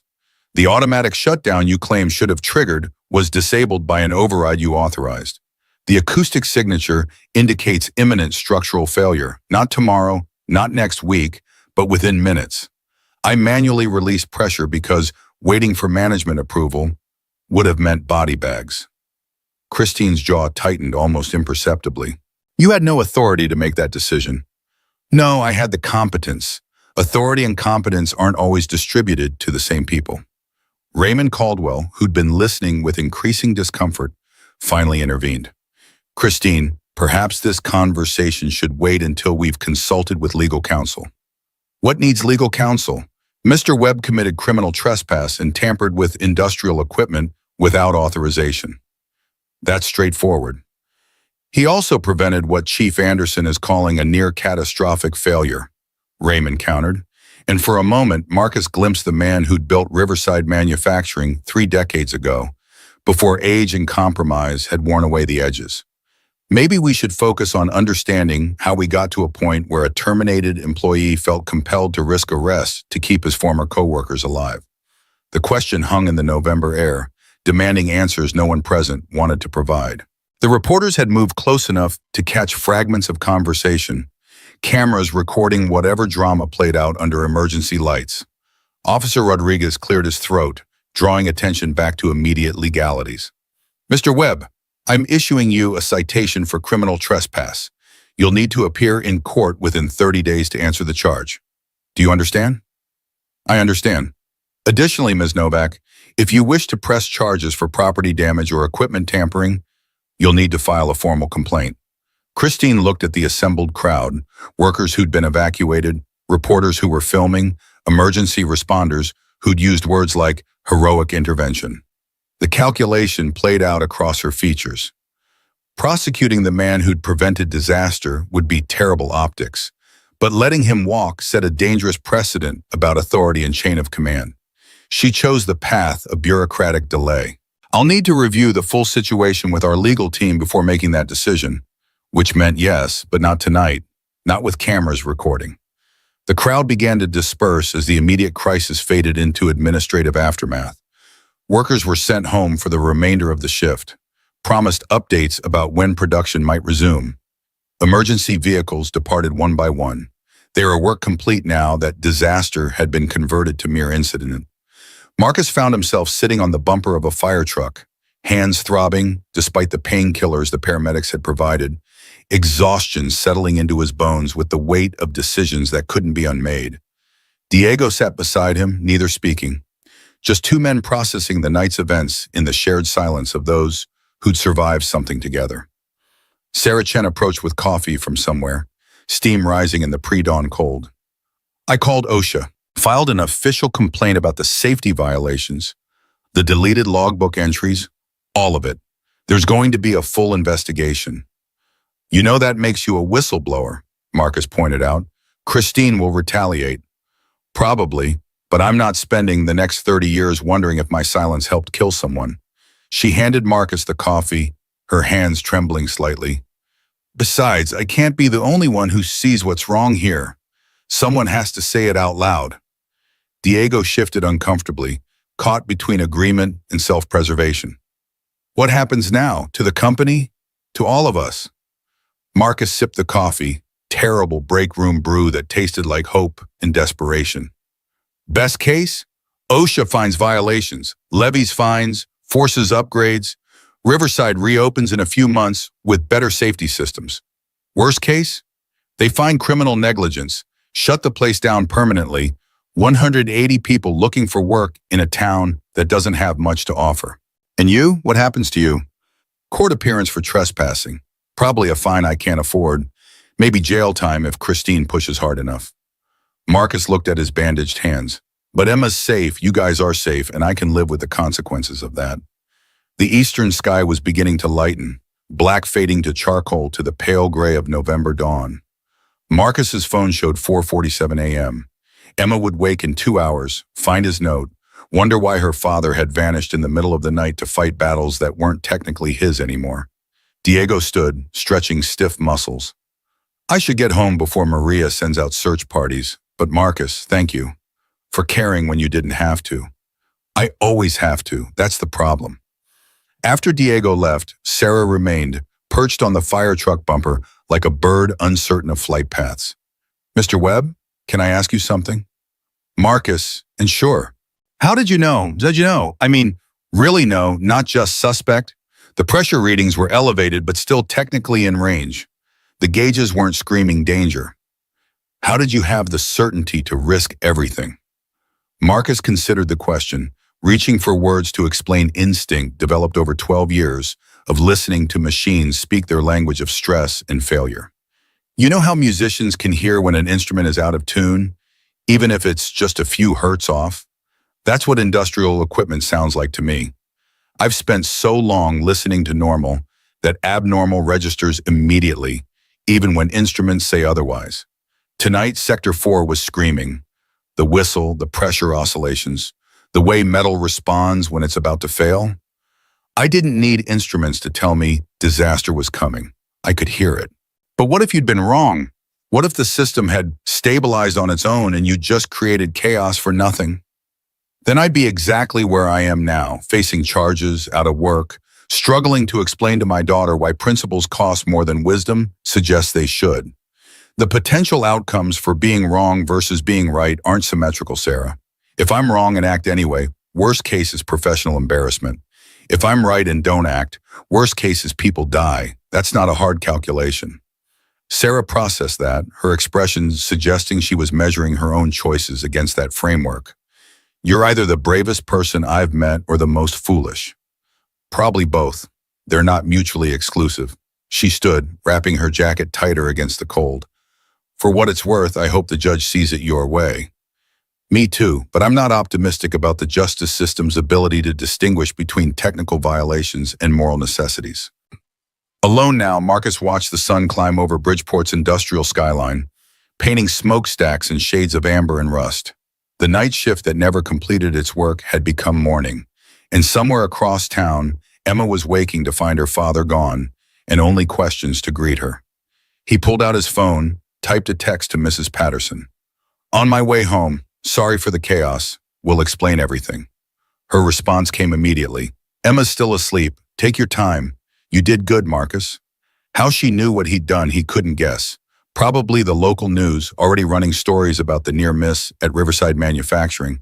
Small towns had few secrets, and heroic gestures even fewer. The parking lot had emptied entirely now, leaving Marcus alone with his battered truck and the wreckage of a career he'd deliberately sacrificed. He climbed behind the wheel, hands protesting every movement, and started the engine. The drive home took 12 minutes, during which Marcus's mind refused to settle on any single thought. Instead, it cycled through consequences and next steps. Find employment, attend court, explain to Emma why doing the right thing sometimes looks identical to making terrible decisions. Mrs. Patterson met him at the door, her grandmotherly face creased with concern. Lord have mercy, Marcus, what happened to your hands? Steam burns, nothing serious. You're a terrible liar. She ushered him inside, maternal instincts overriding any sense of professional distance. Emma's been asking about you every 10 minutes since she woke up. I told her you had an emergency at work. Close enough to the truth. Emma appeared in the hallway, stole in her pajamas, eyes wide with questions she didn't know how to ask. Marcus knelt, painful with burned hands and exhausted muscles, and opened his arms. She ran into them with the fierce certainty of 7-year-olds whose fathers are still invincible, despite mounting evidence otherwise. Daddy, your hands! Just a little accident, sweetheart. Nothing to worry about. She pulled back, examining his face with the intensity children develop when their worlds feel unstable. Did you keep people safe? The question deserved honesty. I tried my best. That's all anyone can do. Then you did good. She hugged him again, small arms providing structural support his spine desperately needed. Mrs. Patterson made her exit with tactful efficiency, leaving father and daughter to navigate whatever conversations morning demanded. Marcus carried Emma to the couch, settling into familiar cushions with relief that felt almost spiritual. Daddy, are we in trouble? I might be. You're fine. What kind of trouble? How to explain criminal trespass and industrial safety violations to a second grader. The kind where I did something necessary but not exactly legal, and now I have to explain to a judge why the necessity outweighed the legality. Emma processed that with her characteristic seriousness. Like when I took a cookie before dinner because Billy Morrison said he was going to take the last one and I knew you wanted it? Despite everything, Marcus smiled. Something like that, except with bigger consequences than a timeout. Will you go to jail? I hope not, but we'll figure it out either way. She curled against his side, fitting perfectly in the space under his arm. Daddy, I'm proud of you. Even if you get in trouble, Mommy would be proud too. The words landed with unexpected force, opening emotional fissures Marcus had been carefully avoiding. He kissed the top of Emma's head, breathing in strawberry shampoo and the particular scent of his daughter, and let himself believe that maybe, despite trespassing charges and unemployment and financial ruin, he'd made choices Sarah would have understood. Outside, Bridgeport woke to news of the near disaster at Riverside Manufacturing, to questions about safety and oversight, and whether profits should ever outweigh human lives. Inside Marcus Webb's small house, a father and daughter sat together on a worn couch, survivors of a night that could have ended so much worse, facing an uncertain future with nothing but each other and the stubborn conviction that some things still mattered more than expedience. The phone rang, unknown number. Marcus answered cautiously. A woman's voice, professional and direct. Mr. Webb, this is Elizabeth Morrison, Corporate Safety Director. I've been following the situation at Riverside Manufacturing. I'd like to discuss a position with my consulting firm. Are you available to talk? Marcus looked at Emma, who'd fallen asleep against his shoulder, exhausted by worry. He looked at his bandaged hands, at the living room that needed repairs he couldn't afford, at the stack of bills that represented obligations he could no longer meet. Then he looked at himself in the hallway mirror, battered, burned, unemployed, and possibly headed for jail, but still standing, still breathing, still able to meet his own eyes without flinching. Yes, Marcus said into the phone, choosing forward motion over paralysis. I'm available to talk. Elizabeth Morrison's office occupied the 20th floor of a glass tower in downtown Pittsburgh, 90 miles from Bridgeport, but worlds apart in professional atmosphere. Marcus arrived 48 hours after the Riverside incident, hands still bandaged, wearing the only suit he owned, purchased for Sarah's funeral 3 years ago and unworn since. The receptionist, efficient and impersonal, directed him to a conference room with floor-to-ceiling windows overlooking the Allegheny River. Elizabeth entered precisely at 10 o'clock a.m., carrying a tablet and the purposeful energy of someone who'd spent 30 years navigating industrial disasters. She was 52, gray hair cut short, wearing practical slacks and a blazer that suggested competence over fashion. Her handshake was firm despite Marcus's obvious discomfort.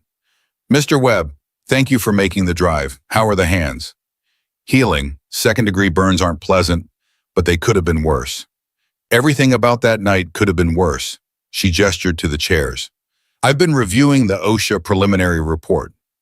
Your intervention prevented what their engineers estimate would have been a Class 4 explosion affecting a 300-yard radius. 17 buildings in that radius, Mr. Webb. Residential neighborhoods. A elementary school. Marcus hadn't considered the broader geography. He'd focused on the 180 workers inside Riverside, not the thousands living adjacent to an industrial facility operating with compromised safety systems. Elizabeth continued, pulling up documents on her tablet. I've investigated 43 industrial accidents in my career. Pennsylvania, Texas, Louisiana, Ohio.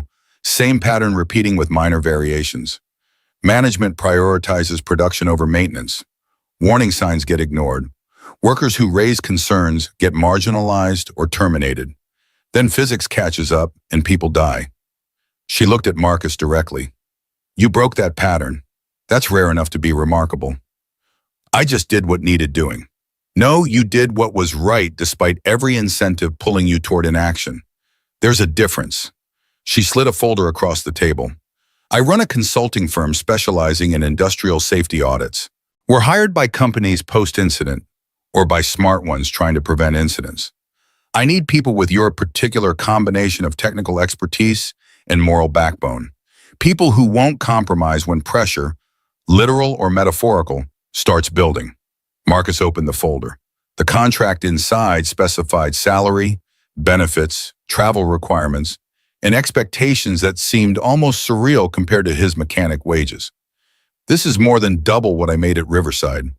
It's market rate for consultants with your experience, plus hazard pay for sites where conditions are questionable. Elizabeth leaned back, assessing him. I won't lie, this work is demanding. You'll spend weeks away from home, inspecting facilities that don't particularly want you there, writing reports that make powerful people uncomfortable. But you'll also prevent disasters before they happen. That count for anything with you? It counts for everything. Then we have alignment. I need your answer by end of week. Take time to discuss with your daughter, review the terms, whatever due diligence you require. Marcus thought about Emma, about Mrs. Patterson's kindness that couldn't extend indefinitely, about mortgage payments and medical debts and the court appearance scheduled for next month. I don't need time. Yes. Elizabeth allowed herself a small smile. Fast decision maker. Good. We'll start paperwork Monday. Your first assignment will be a facility in Erie, chemical processing plant, similar equipment to Riverside. Owner's smart enough to request an audit before problems develop. You'll observe, learn our protocols, shadow my senior consultant for 2 weeks. Then, Harry, you're on your own. They spent the next hour discussing logistics, expectations, and the particular challenges of telling industrial managers their operations were dangerous. Elizabeth operated with the clinical precision of someone who'd perfected the art of delivering unwelcome truths, and Marcus absorbed every detail like gospel. As the meeting concluded, Elizabeth paused at the door. Mr. Webb, that trespassing charge you're facing, my firm retains excellent legal counsel for situations where doing the right thing creates legal complications. I'll have them reach out. I can't afford. It's covered under your employment agreement. Section 7, legal protection for work-related incidents. What happened at Riverside was work-related, even if you were technically terminated. My lawyers will argue public safety exception, necessity defense, whatever keeps you out of jail and available for employment. Marcus felt something unclench in his chest. Not relief exactly, but a reduction of pressure that had been building since Officer Rodriguez handed him that citation. Thank you. Thank me by being as stubborn about safety in your new role as you were at Riverside. The industry needs more people willing to burn bridges when bridges deserve burning. The drive back to Bridgeport felt different. Not quite hopeful, but less catastrophic. Marcus had employment, legal support, and a path forward that didn't require abandoning the principles that had cost him everything. Emma would still have food, housing, stability. The court case remained, but with competent lawyers and Elizabeth's resources, the outcome felt less predetermined. His phone rang as he merged onto Route 376. Diego's name appeared on the display. Hey, hermano, you still alive? Barely, just had a meeting in Pittsburgh. Got a job offer. Serious? Doing what? Safety consulting. Basically what I did at Riverside, except traveling to different facilities and getting paid 3 times as much. Diego whistled low. Damn. So you fall upward by doing the right thing? That's not how the world usually works. It's not falling upward. It's consequences that happen to be less catastrophic than expected.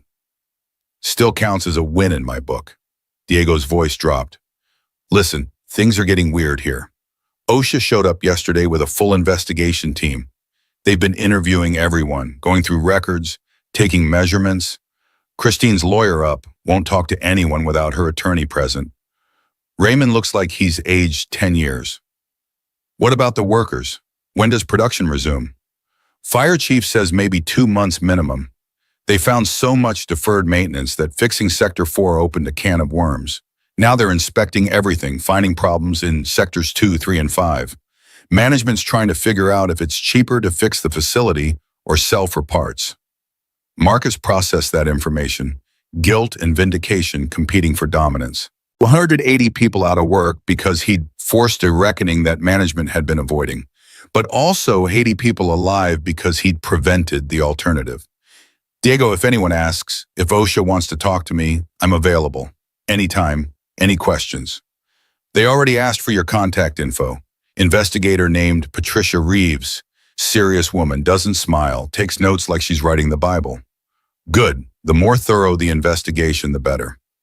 After hanging up, Marcus stopped at a diner outside Monroeville, ordered coffee and breakfast he didn't particularly want, and tried to organize thoughts that refused cooperation. The past 72 hours had contained more inflection points than most people experienced in years. Termination, near disaster, intervention, arrest, and now resurrection through Elizabeth Morrison's offer. His phone buzzed with an email notification. Subject line, Riverside Manufacturing Investigation. Request for statement. Patricia Reeves, OSHA senior investigator, wanted a formal interview at Marcus's earliest convenience. The email listed 14 specific areas of inquiry, from maintenance protocols to management communications to the events of November 18th. Marcus responded immediately, offering any day, any time, complete cooperation. Another email arrived minutes later. Christine Novak's attorney requesting that Marcus refrain from making public statements about Riverside Manufacturing pending resolution of ongoing legal matters. The threat was implicit but clear. Talk to the media and face consequences. Marcus deleted the email without responding. Christine's lawyers could make whatever demands they wanted, but OSHA investigations weren't subject to non-disparagement agreements, and public safety trumped corporate reputation management. By the time Marcus reached Bridgeport, local news had moved beyond initial coverage into deeper investigation. A reporter had found the Kentucky explosion footage and was drawing explicit parallels. Same industry, same equipment, same warning signs ignored. The story was gaining regional attention, which meant pressure on Riverside's management was building exponentially. Mrs. Patterson met Marcus at the door again, having apparently adopted a semi-permanent role as Emma's supplementary guardian. Emma was at school, giving Marcus 3 hours to handle adult complications before resuming father responsibilities. "You look better than you did yesterday," Mrs. Patterson observed, ushering him inside. "Still exhausted, but better. Got a job offer, safety consulting position in Pittsburgh." Her face lit up with genuine pleasure. "Marcus, that's wonderful. Doing what?" "Preventing what almost happened at Riverside from happening elsewhere. Apparently there's a market for people stubborn enough to fight management when management's wrong. There's always been a market for integrity, just not always a paycheck attached." She collected her purse, preparing to leave. "Emma's been asking questions I didn't know how to answer. About why you went back to the factory, what happens next, whether you're in trouble. She's scared, Marcus, even if she's trying to be brave about it." "I know. I'll talk to her when she gets home." "Good, because 7-year-olds need truth, even uncomfortable truth. They can handle more than we think." After Mrs. Patterson left, Marcus spent an hour on the phone with Elizabeth Morrison's legal team. The attorneys, a pair of partners from a firm that specialized in employment law and regulatory defense, outlined their strategy with the efficiency of people who'd navigated similar cases dozens of times. The trespassing charge would be challenged on public safety grounds. Pennsylvania law recognized a necessity defense for illegal acts committed to prevent greater harm. Their argument, Marcus's unauthorized entry prevented imminent disaster, making the trespass legally justified. Precedent existed, though case law was mixed. The property damage claims Christine might file were more complicated. Defense would argue Marcus's actions prevented vastly greater damage, making his intervention net positive from a financial perspective. But that required quantifying what didn't happen. Always a difficult sell to judges who dealt in concrete damages rather than prevented catastrophes. "Worst case scenario?" Marcus asked. The senior attorney, a woman named Rebecca Walsh, whose voice carried the particular weariness of someone who'd seen too many unjust outcomes, answered honestly. "Worst case, judge doesn't buy necessity defense. You're convicted of criminal trespass, sentenced to 30 days jail suspended, fine of $500, criminal record. That's if they push hard and everything breaks against us. Best case? Charges dismissed on public safety grounds. Local prosecutor recognizing that prosecuting you creates terrible optics. Middle ground, plea deal to lesser charges, community service, no jail time. What do you recommend? Fight it. The facts are on your side. The morality is unquestionable. And juries tend to like people who risk arrest to save lives. Plus, frankly, Elizabeth wants this case as precedent. She's tired of watching good people get punished for doing necessary things." Marcus agreed to the strategy, signed the representation agreements, and spent the rest of the afternoon fielding calls from reporters who'd somehow obtained his number. He declined all interview requests, following Rebecca Walsh's advice to let the legal process unfold before providing ammunition to opponents. Emma returned from school with Mrs. Patterson at 3:15, carrying artwork and the particular energy of children who'd spent 7 hours trying to focus while worrying about home. She hugged Marcus with desperate intensity, then pulled back to examine his face. "You look less tired, Daddy." "I got some good news today. Remember I mentioned finding a new job? It's official now." Her expression shifted through several emotions: relief, uncertainty, cautious optimism. "What kind of job?" "Safety consultant. I'll travel to factories and help them fix problems before people get hurt. Like what I did at Riverside, except at lots of different places." "Will you be gone a lot?" The question cut deeper than Emma probably intended. "Sometimes, but not overnight unless absolutely necessary, and never more than a few days. You're still the most important thing, sweetheart." She processed that, weighing promises against history, adult words against childhood fears. "Can I come visit sometimes? See what you do?" "When you're older, maybe. These aren't places for kids right now." Emma nodded, accepting limits she didn't fully understand. "Daddy, are you still in trouble with the police?" Honesty felt essential. "Yes, I have to go to court next month to explain why I went back to the factory, but I have good lawyers now, and they think the judge will understand." "What if the judge doesn't understand?" "Then I deal with consequences. But Em, even if things get difficult, I need you to know something. I made the choice I could live with. Sometimes being right costs more than being wrong, but the cost of being wrong about safety is too high to accept." She tilted her head, considering that philosophy with her characteristic seriousness. "Is that what Mommy meant when she said you always did the hard thing?" Marcus felt his throat tighten. "Yes, sweetheart, that's exactly what she meant." The next 3 weeks passed in a blur of paperwork, training, and preparation. Marcus started at Elizabeth Morrison's firm on a Monday, spending his first week in orientation, learning documentation protocols, understanding legal frameworks, studying case histories of industrial accidents and the warning signs that preceded them. The work was intellectually demanding in ways mechanics rarely experienced. Instead of fixing immediate problems, Marcus learned to identify systemic issues, trace root causes, predict failure modes before they manifested. It was chess instead of checkers, strategy instead of tactics. His second week involved shadowing Thomas Brennan, a senior consultant 20 years Marcus's senior, during an audit of a chemical processing plant in Erie. Thomas operated with the methodical precision of someone who'd seen enough disasters to know exactly what subtle details predicted catastrophe. "See that valve assembly?" Thomas pointed to a junction in the facility's pressure system. "Paint's flaking near the seals. Not visible to casual inspection, but it tells you the seals are leaking slightly. Heat from escaped vapor is degrading the paint. Flag it for replacement within 30 days.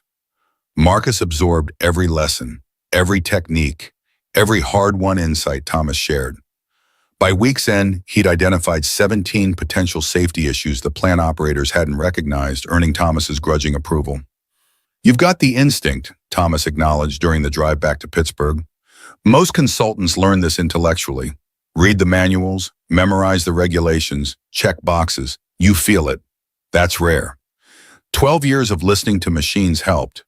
It's not just listening, it's caring enough to hear what they're saying. Half this job is technical knowledge. The other half is giving enough of a damn to use that knowledge even when it's inconvenient." Marcus thought about Christine Novak, about Raymond Caldwell, about all the managers he'd encounter who valued quarterly earnings over worker safety. What happens when clients don't want to hear our findings? Then we document everything, deliver our report, and move on. Can't force people to care, Marcus. All we can do is make sure they can't claim ignorance when things go wrong. The OSHA investigation at Riverside concluded in early December with preliminary findings that made regional news. Patricia Reeves held a press conference in Harrisburg, delivering conclusions with prosecutorial precision. "Our investigation identified systematic safety violations spanning 18 months.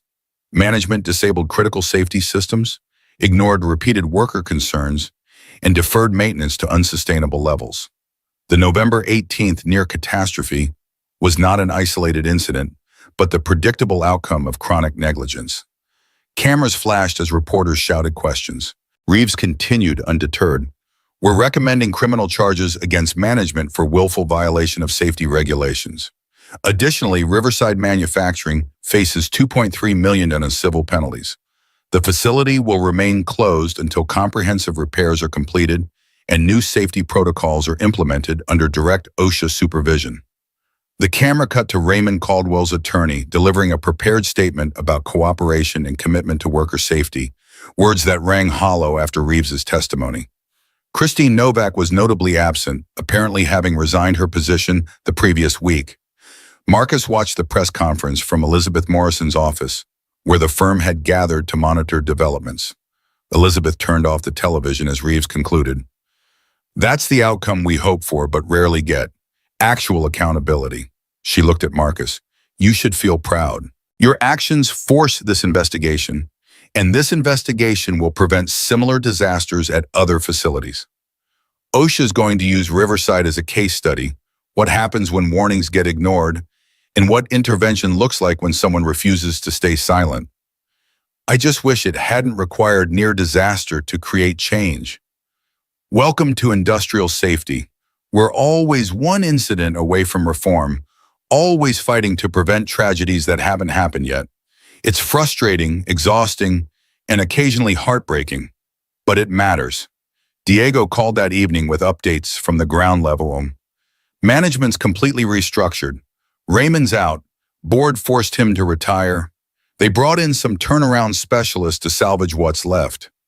Word is they might sell to a larger manufacturer who can afford the repairs. What about the workers? Most found temporary positions elsewhere. Some talking about not coming back even when Riverside reopens. Trust is pretty much destroyed. Sarah Chen left for a position in Cleveland, something with better pay and actual safety protocols. She wanted me to tell you thanks, by the way. Said you showed her what courage looked like. Marcus felt complicated emotions about that. Pride mixed with guilt that courage had been necessary at all. "And you, what are you doing?" "Still here, working reduced hours while repairs happen. Maria's shop is doing better, so we're okay financially. But Marcus, I keep thinking, what would have happened if you hadn't come back that night? Would I have had the guts to shut things down myself? Or would I have just kept working while pressure built?" You can't answer hypotheticals like that, Diego. You make decisions with the information and options available at the time. Maybe, but I know myself well enough to admit I probably would have waited for someone else to make the hard choice. That's a difficult thing to acknowledge. The conversation left Marcus unsettled, confronting the reality that moral courage was never evenly distributed. Some people had capacity for principled stands, others prioritized survival, and most existed somewhere between those extremes. Judging Diego felt hypocritical when Marcus himself had benefited from circumstances. No dependence beyond Emma, no immigrant status to risk, no vulnerability that made resistance unbearably costly. His court date arrived on December 15th, a gray Tuesday morning that matched Marcus's mood. Rebecca Walsh met him outside the Bridgeport County Courthouse, flanked by her partner and carrying 3 accordion folders of documentation. "Remember what we discussed," she instructed as they climbed the courthouse steps. "Answer questions directly. Don't volunteer extra information. Maintain composure regardless of what the prosecutor says. Judge Harrington is fair, but by the book. She'll respect facts and sincerity." The courtroom was surprisingly full. Workers from Riverside occupied the gallery, having apparently organized to show support. Diego was there, Sarah Chen having driven down from Cleveland, even Tom Granger in his security guard uniform.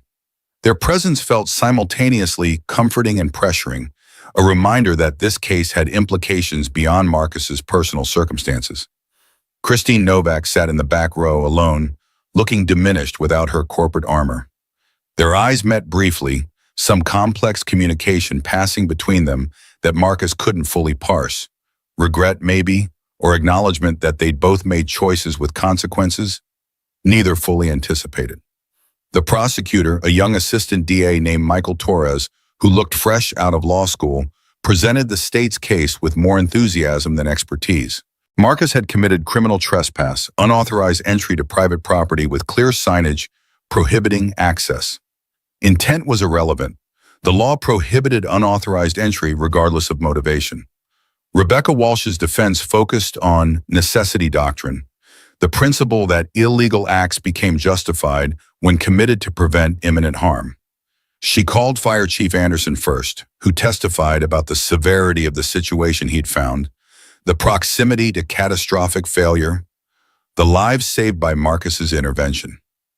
In your professional opinion, Chief Anderson, what would have occurred if Mr. Webb had not manually released that pressure? Anderson's response carried the weight of 30 years fighting industrial fires. Catastrophic rupture of the primary pressure vessel, subsequent explosion affecting approximately 300 yards, structural failure of at least 2 buildings, probable fatalities in double digits, plus environmental contamination, infrastructure damage, potential secondary explosions. Conservative estimate, $50 million in damages and between 15 and 30 deaths. Torres tried to undermine Anderson's testimony during cross-examination, suggesting the threat wasn't as imminent as claimed, but Anderson remained unshakable. Son, I've pulled bodies from industrial accidents for 3 decades. I know what imminent disaster looks like, and November 18th qualified. Patricia Reeves testified next, walking through OSHA's investigation findings. The disabled safety systems, the deleted logbook entries, the management override that eliminated automatic shutdown, each detail built the case that Marcus had acted in a genuine emergency that management had deliberately ignored. Mr. Webb's technical assessment was accurate, Reeves concluded. The pressure system was operating 13 points above safe thresholds, with multiple backup systems disabled or non-functional. His intervention prevented what would have been one of Pennsylvania's worst industrial accidents in decades. During the lunch recess, Marcus stepped outside for air. Emma was at school, spared from watching her father on trial, but Mrs. Patterson had come to observe, sitting in the gallery with the quiet dignity of someone who'd seen enough life to recognize integrity when it appeared. She found Marcus on the courthouse steps. "You're doing fine. The judge is listening. Really listening, not just going through motions." Rebecca says that's good, but I can't read Harrington's face. Could go either way. Then we trust the process and accept whatever comes. Mrs. Patterson patted his arm with grandmotherly assurance. "Emma wanted me to give you this." She handed Marcus a folded piece of construction paper. Inside, Emma had drawn a picture. Stick figures representing Marcus and herself, with "My dad is a hero" written in careful second-grade penmanship. Below, she'd added, "Even if the judge doesn't understand." Marcus felt his eyes burn, the drawing more valuable than any legal vindication. He folded it carefully and tucked it into his jacket pocket, armor against whatever verdict waited. The afternoon session featured Marcus's own testimony. Rebecca walked him through the events of November 18th with methodical precision. The phone call from Sarah Chen, the decision to intervene, the discovery of elevated pressure readings, the manual release valve operation. "Mr. Webb, why didn't you call emergency services instead of entering the facility yourself?" "Because emergency response would have taken 15 to 20 minutes, and the pressure dynamics suggested failure within 5 to 10. By the time professionals arrived, there wouldn't have been anyone left to rescue." Torres's cross-examination attempted to paint Marcus as a disgruntled ex-employee seeking revenge through sabotage, but the narrative fell apart under scrutiny. Marcus's calm responses and technical explanations made clear he'd acted from expertise rather than emotion. "Isn't it true you were angry about being terminated?" "Disappointed, yes. Angry, no. My feelings about employment were irrelevant when lives were at stake." "But you could have contacted OSHA, let proper authorities handle the situation." "OSHA's emergency response time is 3 to 5 business days. I had minutes, not days. When you see a car about to hit a child, you don't file a report with the Department of Transportation. You pull the child out of the road." Judge Harrington, who'd remained largely impassive throughout the trial, leaned forward slightly at that analogy. Marcus couldn't tell if he'd scored points or committed some rhetorical error. Closing arguments consumed 90 minutes. Torres emphasized the letter of the law. Trespass was trespass. Good intentions didn't override property rights. Allowing necessity defense opened doors to vigilante justice. Rebecca countered with the spirit of justice. Laws existed to protect people, not to punish those who prevented disasters, and any legal framework that criminalized life-saving intervention needed examining. Judge Harrington called a 30-minute recess to consider her verdict. Marcus spent that half hour in the hallway, surrounded by supporters who offered encouragement he couldn't fully absorb. His mind had moved beyond the immediate verdict to larger questions about justice, morality, and whether legal systems could accommodate the messy reality of crisis decisions. When court reconvened, Harrington's expression remained neutral as she addressed the room. This case presents a conflict between property rights and public safety, between legal procedure and moral imperative. The law is clear that unauthorized entry to private property constitutes criminal trespass. However, the law also recognizes that extraordinary circumstances can justify otherwise illegal acts.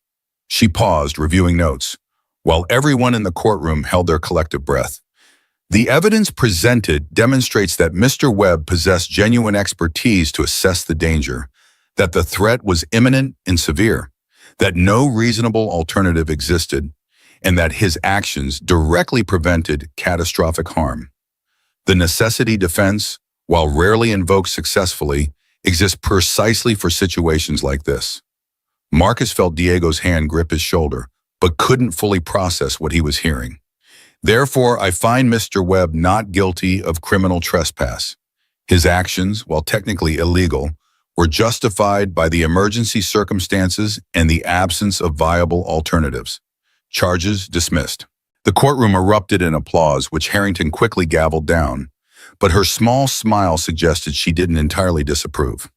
Rebecca Walsh shook Marcus's hand with professional satisfaction. Torres packed his briefcase with the resignation of someone who'd lost but hadn't particularly wanted to win, and workers from Riverside crowded forward to offer congratulations. Christine Novak remained in her back row seat, watching the celebration with an expression Marcus couldn't decode. As people began filing out, she approached him with visible reluctance. "Mr. Webb, congratulations." Ms. Novak. Silence stretched between them, loaded with 18 months of conflict in one night of crisis. Finally, Christine spoke, her voice lacking its usual corporate polish. "I owe you an apology, a real one, not the corporate version my attorneys would approve. You were right about Sector 4. You were right about the safety concerns. And I let my ambition and my fear of failure override judgment I should have trusted." Marcus studied her face, seeing exhaustion in something that might have been genuine remorse. "What happens now, for you?" "I resigned from Riverside. I'm enrolling in a different kind of program, safety management certification, learning from people like Elizabeth Morrison how to do this job without compromising principles for profit. It doesn't undo my mistakes, but maybe it prevents future ones. That's something.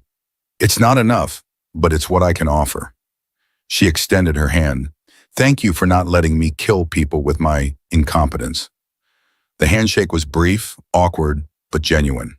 Marcus watched her leave the courthouse, wondering if people could truly change, or if crisis just revealed character that was always present beneath professional facades. Outside, December afternoon had turned the sky the color of old pewter. Emma would be home from school in 2 hours, and Marcus could finally tell her the court case was resolved, the judge understood, they were moving forward instead of backward. Elizabeth Morrison called as Marcus reached his truck, her voice carrying satisfaction. "Rebecca told me, not guilty, that's the outcome we wanted. Feels more like relief than victory. In our line of work, relief is victory. You are clear to start taking solo assignments now. First one's in Youngstown, Ohio. Steel processing facility with some concerning maintenance practices. Owner's cooperative, but needs outside perspective. You leave Monday." "I'll be ready." "I know you will be. Marcus, welcome to the fight. It's going to be exhausting and frustrating and sometimes heartbreaking. But you'll prevent disasters no one will ever know didn't happen, and that's its own reward." After hanging up, Marcus sat in his truck for several minutes processing the day's events. The court case was finished, employment secured, Emma's stability protected. But Riverside remained closed, 180 workers displaced, and an entire community was grappling with the reality that the factory they trusted had been operating on borrowed time. He drove home slowly, watching Bridgeport pass outside his windows, the shuttered storefronts, the workers leaving shift at the remaining factories, the neighborhoods where families tried to build lives around industrial employment that always felt one crisis away from vanishing. Mrs. Patterson had Emma in the kitchen when Marcus arrived, the two of them making cookies with the focused intensity children bring to projects involving chocolate chips. Emma looked up as Marcus entered, reading his face with practiced skill. "You're smiling, Daddy. That's good, right?" "That's very good, sweetheart. The judge said I didn't do anything wrong." She dropped her mixing spoon and ran to him, wrapping arms around his waist. "I knew she would understand because you're the best daddy and you keep people safe." Marcus lifted her up, getting harder as she grew but not yet impossible, and held on perhaps longer than the moment required. "I love you, Em, more than anything in this world." "I love you too. Can we have cookies now?" "We can absolutely have cookies now." That evening, after Emma went to bed and the house settled into nighttime quiet, Marcus stood at his bedroom window looking out at Bridgeport's industrial skyline. Somewhere in that landscape, factories continued operating, pressure systems continued cycling, workers continued trusting that someone was paying attention to safety. His phone showed an email from Diego. Photo attachment, no message. Marcus opened it to find an image of Sector 4's main pressure line, now undergoing comprehensive repair. New valves, replaced piping, modernized safety systems. Everything Marcus had recommended implementing months ago, finally being installed after near-disaster forced action. Another email arrived, this one from Sarah Chen. "Started my new position in Cleveland. They have actual safety protocols here, maintenance schedules that get followed, management that listens. It's strange working somewhere that treats safety as a feature instead of a bug. Thank you for showing me that places like this exist." Marcus composed responses to both, keeping them brief, avoiding the philosophical weight that threatened every interaction. Then he opened a new document and began drafting his first solo audit report for the Youngstown assignment, applying lessons learned from 12 years at Riverside and 3 weeks under Elizabeth Morrison's training. The work absorbed him completely. Technical specifications, safety regulations, the careful documentation required to translate mechanical observations into legal language that couldn't be dismissed. This was his life now, translating between machines and managers, preventing disasters that would remain forever hypothetical if he did his job correctly. Around midnight, exhausted but unable to sleep, Marcus pulled out the construction paper drawing Emma had given him at the courthouse. "My dad is a hero." Simple words, second-grade handwriting, carrying more weight than any verdict. He didn't feel like a hero. Heroes charged into burning buildings, not maintenance tunnels. Heroes saved people from villains, not from pressure systems and management negligence. But maybe heroism was just showing up when showing up mattered, doing hard things because nobody else would, accepting consequences because some costs were worth paying. Sarah would have understood that. His wife, who'd fought cancer with the same stubborn determination Marcus brought to mechanical problems, who'd never complained even when pain made complaint justified, who'd spent her last conscious moments making Marcus promise to keep caring even when caring hurt. "I'm trying, Sarah," he whispered to the empty bedroom. "Not sure I'm succeeding, but I'm trying." Outside, Bridgeport slept. Tomorrow would bring new challenges, solo assignment in Youngstown, continued adjustment to consulting work, the ongoing process of proving himself in a field that was simultaneously foreign and familiar. But tonight, Marcus Webb was home, his daughter safe in bed, his integrity intact, his future uncertain, but no longer catastrophic. The pressure gauge of his life had dropped from critical to merely elevated. Not perfect, not comfortable, but sustainable. And in the mathematics of survival that single parents learn to calculate, sustainable counted as victory. He checked on Emma one final time before attempting sleep. She lay sprawled across her bed in the particular abandon of secure children, her stuffed rabbit clutched close, her face peaceful. Marcus adjusted her blanket, kissed her forehead, and allowed himself to believe that maybe, despite unemployment and court cases and burned bridges, he'd made choices that would eventually feel like wisdom instead of desperation. In the morning, he would start preparing for Youngstown. But tonight belonged to the quiet satisfaction of battles fought and survived, of principles maintained when abandoning them would have been easier, of looking in the mirror and seeing someone his daughter could admire without qualification. The reflection looking back was tired, scarred by recent events, uncertain about tomorrow. But it was honest. And in the end, honesty was the only inheritance that mattered. The thing Marcus could pass to Emma that wouldn't depreciate or fail or disappoint when pressure built and easy answers evaporated. He thought about writing down something profound, some lesson learned from recent events that could guide future decisions. But the words wouldn't come, and maybe that was fine. Some wisdom resisted articulation, living instead in muscle memory and split-second choices, emerging only when circumstances demanded courage that preparation couldn't provide. Marcus turned off the lights, climbed into bed, and let exhaustion finally claim him. Tomorrow would arrive regardless of whether he felt ready. But tonight, for the first time since his termination, he could sleep without catastrophic anxiety gnawing at the edges of consciousness. The world outside continued spinning, factories operating, pressure building and releasing in endless cycles, metal straining under forces that time and negligence made unbearable. But somewhere in Bridgeport, a single father and his 7-year-old daughter were safe, employed, moving forward instead of drowning. It wasn't the ending Marcus had imagined when he walked into Riverside Manufacturing on that November morning, but it was the ending he'd earned through choices that valued human life over procedural convenience, principles over paychecks, the long-term cost of compromise over the short-term comfort of compliance. And as sleep finally took him, Marcus Webb discovered that peace came not from perfect outcomes, but from decisions you could defend when your daughter asked why you did what you did. Everything else was just details, negotiable and temporary, subordinate to the fundamental question that defined character. When forced to choose between what was right and what was easy, which path did you take? Marcus had chosen.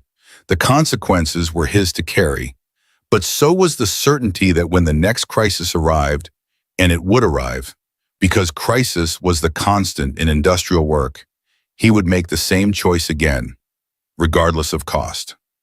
Some things mattered more than safety, and knowing that, living that, teaching that to Emma through action rather than lecture, that was legacy worth building, one difficult decision at a time.